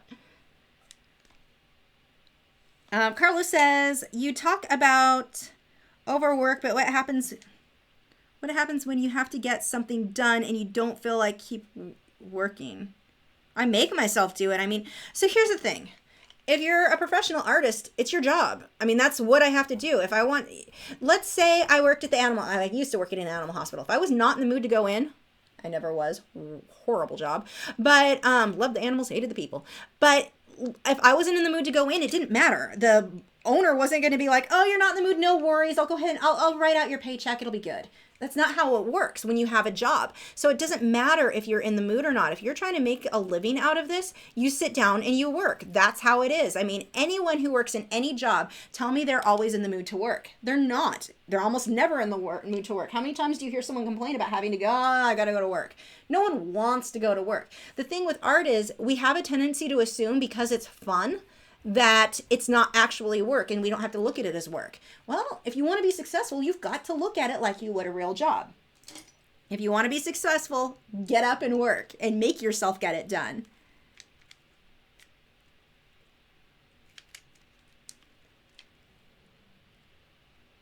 And I know that's not the answer most people want. They're looking for some magical trick to make them want to work. No one wants to work, even with art. Art is fun and I have a blast and I really want to go play Warcraft right now. But I have work to get done. So, plus it might be weird for you guys if I just walked away from the live stream and went and played games. But, you know, I have goals set. I know, okay, I need to get this work done and that's how it happens. Mara says, would you spray the fixative before all the flowers done first and then continue with more layers or repeat over this? Okay, so with the spray, I could just spray these and then continue working on these. For me, I'm a little lazy and I find it to be easier. I'm just gonna get a base layer on everything, just a base layer. I'm not gonna finish any of these, just that base layer. Then I'm gonna spray all the flowers so that it's kind of one zone that I'm working on with the spray, and then I'll work on the next layers for all of them. You could though, if you wanted to just spray this one area, you know, lightly go over that. Some of it will get around on other areas. It doesn't affect anything, it's fine. You're not gonna hurt anything by spraying it and getting it on an area that you're not working on, as long as you're not getting clumps and that sort of thing. Make sure that the nozzle, now here's another tip for those of you who are using this. These things, when they're, this is the texture fixative, make sure you spray it or shake this can super well. Like, I mean, for 3 minutes, sit there and shake that. I know people tell you that, or all the bottles on spray paint and such will say to shake for 2-3 minutes. No one ever, I never do. It's pretty serious with this. You will get splatters, you get terrible results. You have what, you can see it really well on the bottom of this. See that white stuff there? That's essentially what happens in the can. It settles at the bottom. You have to shake that up, and you can see it in this one, how long it takes. See, it's still there. You have to shake and shake and shake to really mix that up, and that's what's happening. That's still not shaken up all the way. That's what happens in the can. You've got to really shake that in order to get it to work well. The other thing with this is the nozzle has a tendency, I'm going to put down these pencils. The nozzle has a tendency to clog, and when it clogs, it can spit. Just pull it off. The nozzle just pulls right up. Okay, maybe. There we go. The nozzle pulls off. I just throw it in a sink with a little bit of hot water and then dry it out, and it works much better. But it's going to clog over time. That's normal. So just soak the nozzle, just pulls off, and then stick it back on, and you are good. So the other thing that I found is if I do quick short motions as I'm spraying, like spray, spray, spray, spray, where I'm pushing down again and again, I tend to get more splatters, especially if I'm really close to it. I found I'm better if I hold it back and do a larger spraying motion. I've gotten the best results that way. So that's where here I'm like, I think I'm going to go ahead and fill in most of these so I can do this large area spraying at a time. I can't say that I'm an expert. I'm still getting used to it, but those things seem to have worked well for me. Now, you will occasionally get those heavy splatters. It's kind of inevitable from what I've seen. Those heavy, like, droplets. It doesn't matter. They don't affect anything in the end. They're going to blend out completely. Don't panic when it happens. Your next layer of blending, they will blend out completely. The other thing that I've noticed, somebody had actually asked in one of the art groups, they were having a problem with the colored pencil when they would go in between layers of the texture fixative. They would put down a layer, they would spray, then they'd go on their next layer, and they'd have flakes coming off or chipping off the paper. I finally experienced that for the first time a couple of days ago when I did my background. What happened was I wasn't waiting long enough for my background to dry. And so even though it felt kind of dry to the touch, I thought I was good. I wasn't, and it was lifting some of those wet bits off. It didn't hurt anything. I just blended over and it blended right out, so it didn't even matter in the end. But that seems to be what is that thunder? No, I think it's just my neighbors. That seems to be what happened for me as far as getting the flaky things going on. Or the flakes coming off, I should say. Alicia wants to know, how many colored pencils do I need to start? I trust that this is necessary, that it is necessary to have so many colors. The more colors, the better.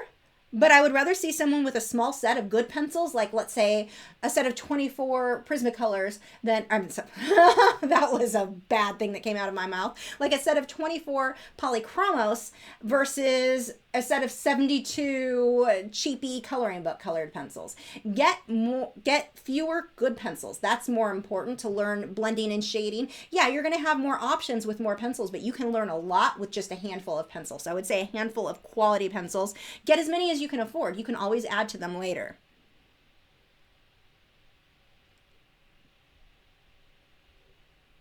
Mara says your fixative doesn't cause a ridge if you only do sections. No, it does not. It's perfectly smooth. Here I've got, even when I worked up on the roses on the head, it was definitely done in sections. No, you won't notice any difference.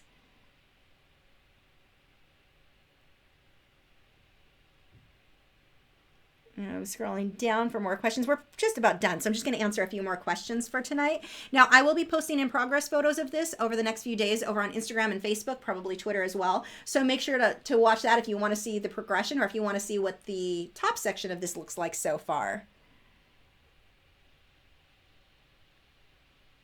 Mary Ross says, I just tuned in. Will this session show up? Oops, I am getting emails. Will this section, where did it go? The thing that interrupted with the notifications coming up was my network manager for my YouTube channel that should have gotten back to me weeks ago. Now you message me. Where did that go? Okay, let's scroll up.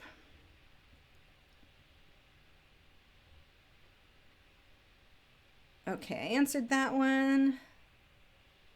Haley is going to bed. Good night, Haley.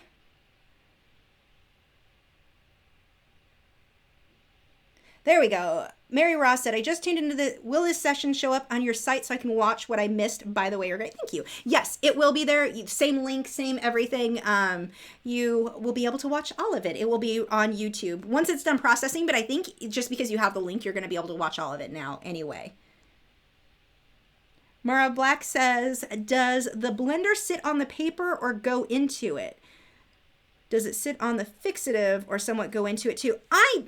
Well, see, from what I understand, when you work on normal paper, the reason it doesn't work, the powder blender is sort of soaking into the paper, but it's a dry powder, so I don't understand the science of it. I'm not going to lie.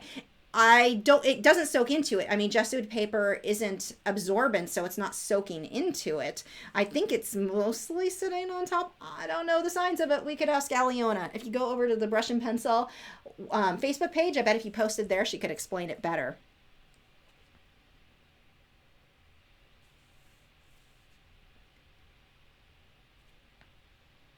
Katie says, is it possible for you to do a tutorial or a live stream of graphite blurry bokeh background? Yes, I should do that because it's actually really easy to do in graphite. I will put that on my to-do list. That would be a great live stream. The artistic guy says, are quality control issues in the Prismacolor pencils due to the wood that they used or the lead? As far as I know, it's a combination of both. The lead is, now not all of them are light fast, so that's going to be an issue anyway, but the lead, they are warped almost. I mean, it's a mess. It's over there. I got some of the art sticks, which should technically be these nice little, like pastel sticks. They should be flat. They're warped. They're like little boats. It's hilarious. I wanted to try that for actually some powder blender stuff, which I never ended up using them for. But yeah, I don't know what is going on with their process. It's a mess all around. Let's see. Kitty wants to see the baby chicken before I go. Okay, no, I haven't sprayed, so it is safe in here. You know what? Give me 2 minutes. Sit there and chat amongst yourselves. I will go get him. He's going to be super happy. Be right back.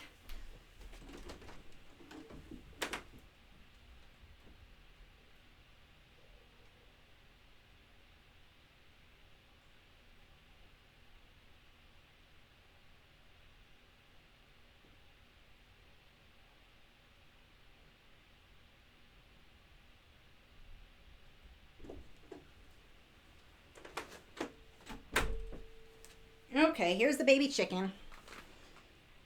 He will come say goodnight to you guys. I don't have my chicken protection kit. Hold on. Here's chicken protection. Now you can sit on my shoulder. I don't know what that name is. I would like to see some pearl essence with metallic color. Okay. I have not tried any of the metallic paints myself. Wait, I shouldn't say that I haven't. I have years ago, but I don't use it now. Now I like to get the look of gold and metallic by the techniques I use with the lighting and the paint, where the contrast and such is. let's see, what is the texture spray that she was talking about? The texture spray that I'm using, and there's a new label on it. This is the one that I have. It's by Brush and Pencil. It's Advanced Colored Pencil Texture Fixative. It's a spray that I'll put on between layers. I did not use it tonight. Whoa, chicken protection kit is sliding. Hold on. It's not easy for him to sit on me when I'm wearing tank tops. He slides right off. There, baby chicken. But I'll just hold that for you. Is that okay? Will that work for you? But the spray, if you look at some of my older videos where I used this, I say older, it was like a few weeks ago. The cherries, you'll see where I'm spraying, and even the live stream on that one, I'm spraying in between. And what it's doing, it's adding, that spray will add texture to the paper. It's not like any of the texture sprays you've used before. I want to say Prismacolor has one. It's terrible. It doesn't work very well. Not like this. This is 4-color pencil, and it really does add texture. So you can continuously layer and layer and layer. You're not losing the texture because that's going to keep adding it. Plus, it seals down your previous layers, which helps you to build up the depth however you want. And you're very unlimited to how many layers you can get. Alicia wants to know if the chicken is a boy or girl. I haven't had him sexed. I'm not going to do the DNA testing. I don't really care. But we're pretty sure based on behavior that it's a male. And he talks a lot. Huh. You kind of never shut up. Not generally chirping, but he's trying to talk. You can tell he's trying to imitate us. He's starting to say hi, chicken. I can tell by the way he does his syllables. Let's see. JPC13 Art says make him sing. So, fun fact about birds, you don't really make them do a whole lot. Huh. Say, I do what I want. He's being really calm right now. Oh, don't eat my glasses. Here, come here. Let's see.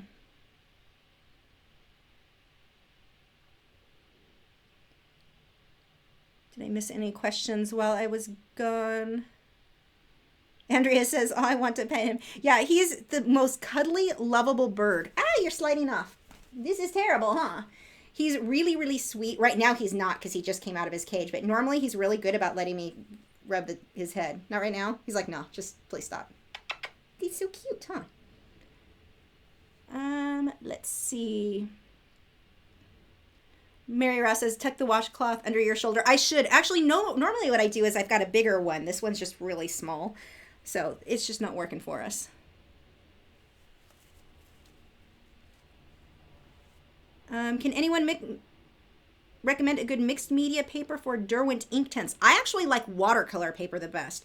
Hot press watercolor paper is my favorite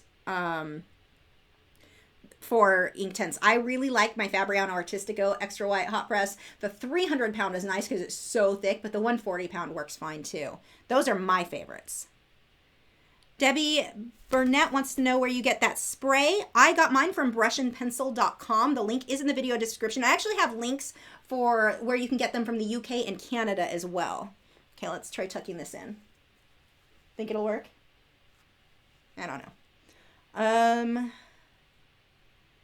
Yeah, Shamazing Art says, they always talk when you don't want them to. Then when you try to show your friends, silence. He's getting better about talking in front of us. For a while, he would hear him in the other room talking to himself, and it was the cutest sound ever. And now he'll sit next to me while I'm editing videos, and anytime I'm talking, he starts talking too, which is a problem when I'm actually recording the edited videos. But just editing them, he loves listening to the talking. Or YouTube videos, if somebody's talking, he gets all excited and wants to talk with it. Huh. Fluffy chicken. Let's see.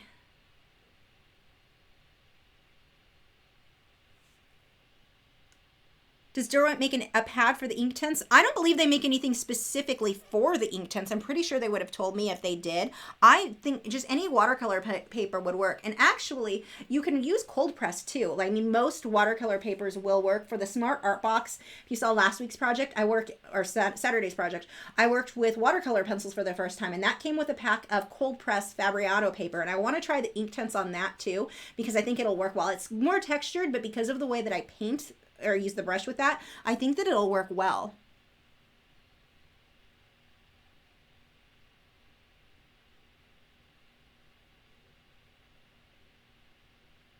Andrea still wants to pet the adorable little guy. Aw, people want to pet you.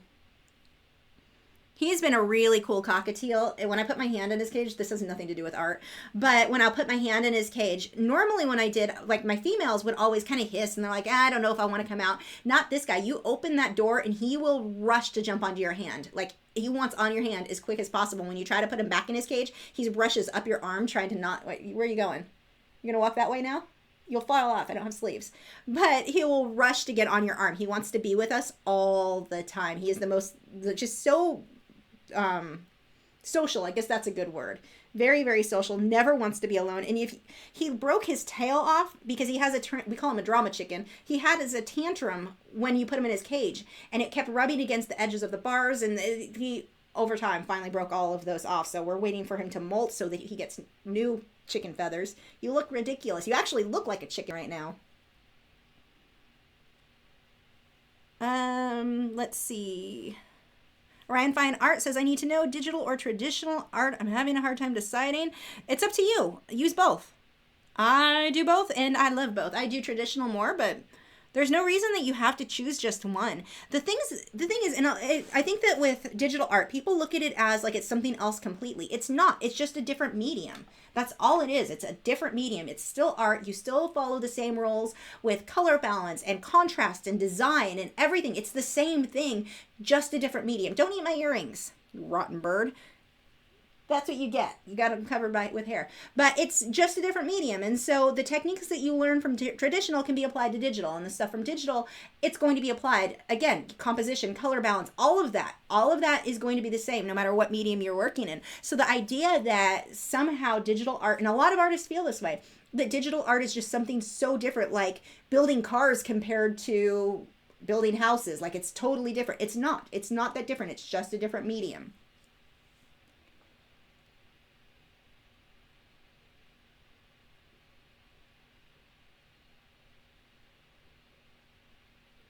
Ian Jackson says that Derwent watercolor paper A3 pads are formulated for the Inktense blocks and pencils. I'll have to contact them and try that.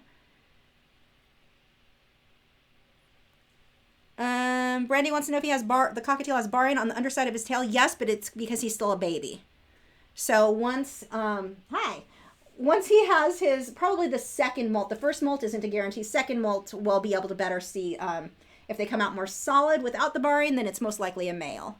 But right now, he's still very, very young. Huh. You're a baby chicken.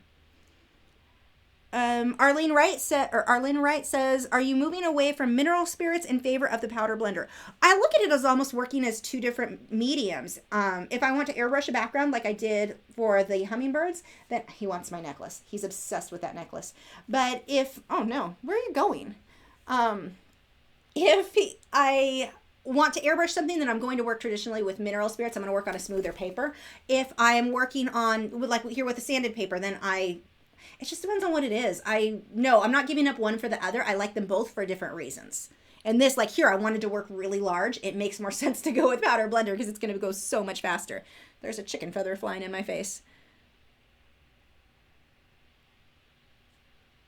Ron Roberts says, I can't wait to see the baby chicken in his first painting. I actually have it drawn out, a graphite piece with the bokeh background. So that will probably be the one we do for the live stream with that. So I have it drawn out. I just haven't started it yet. Alan Wallace wants to know my favorite graphite pencils. That would be the Faber Castel 9000 and the Derwent, the new Derwent. They made some improvements and I really like the new Derwent graphite pencils.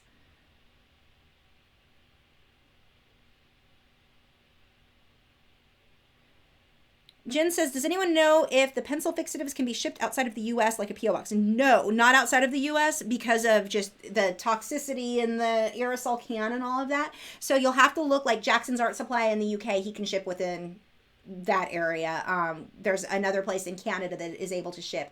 There's a whole thing that they're going through because of things have to be shipped ground. They don't want to ship it on the plane because of it's actually non-toxic. It's that it's in a can and that seems to be an issue.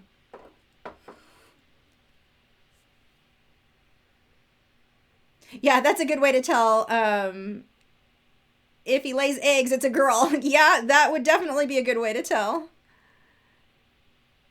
Let's see.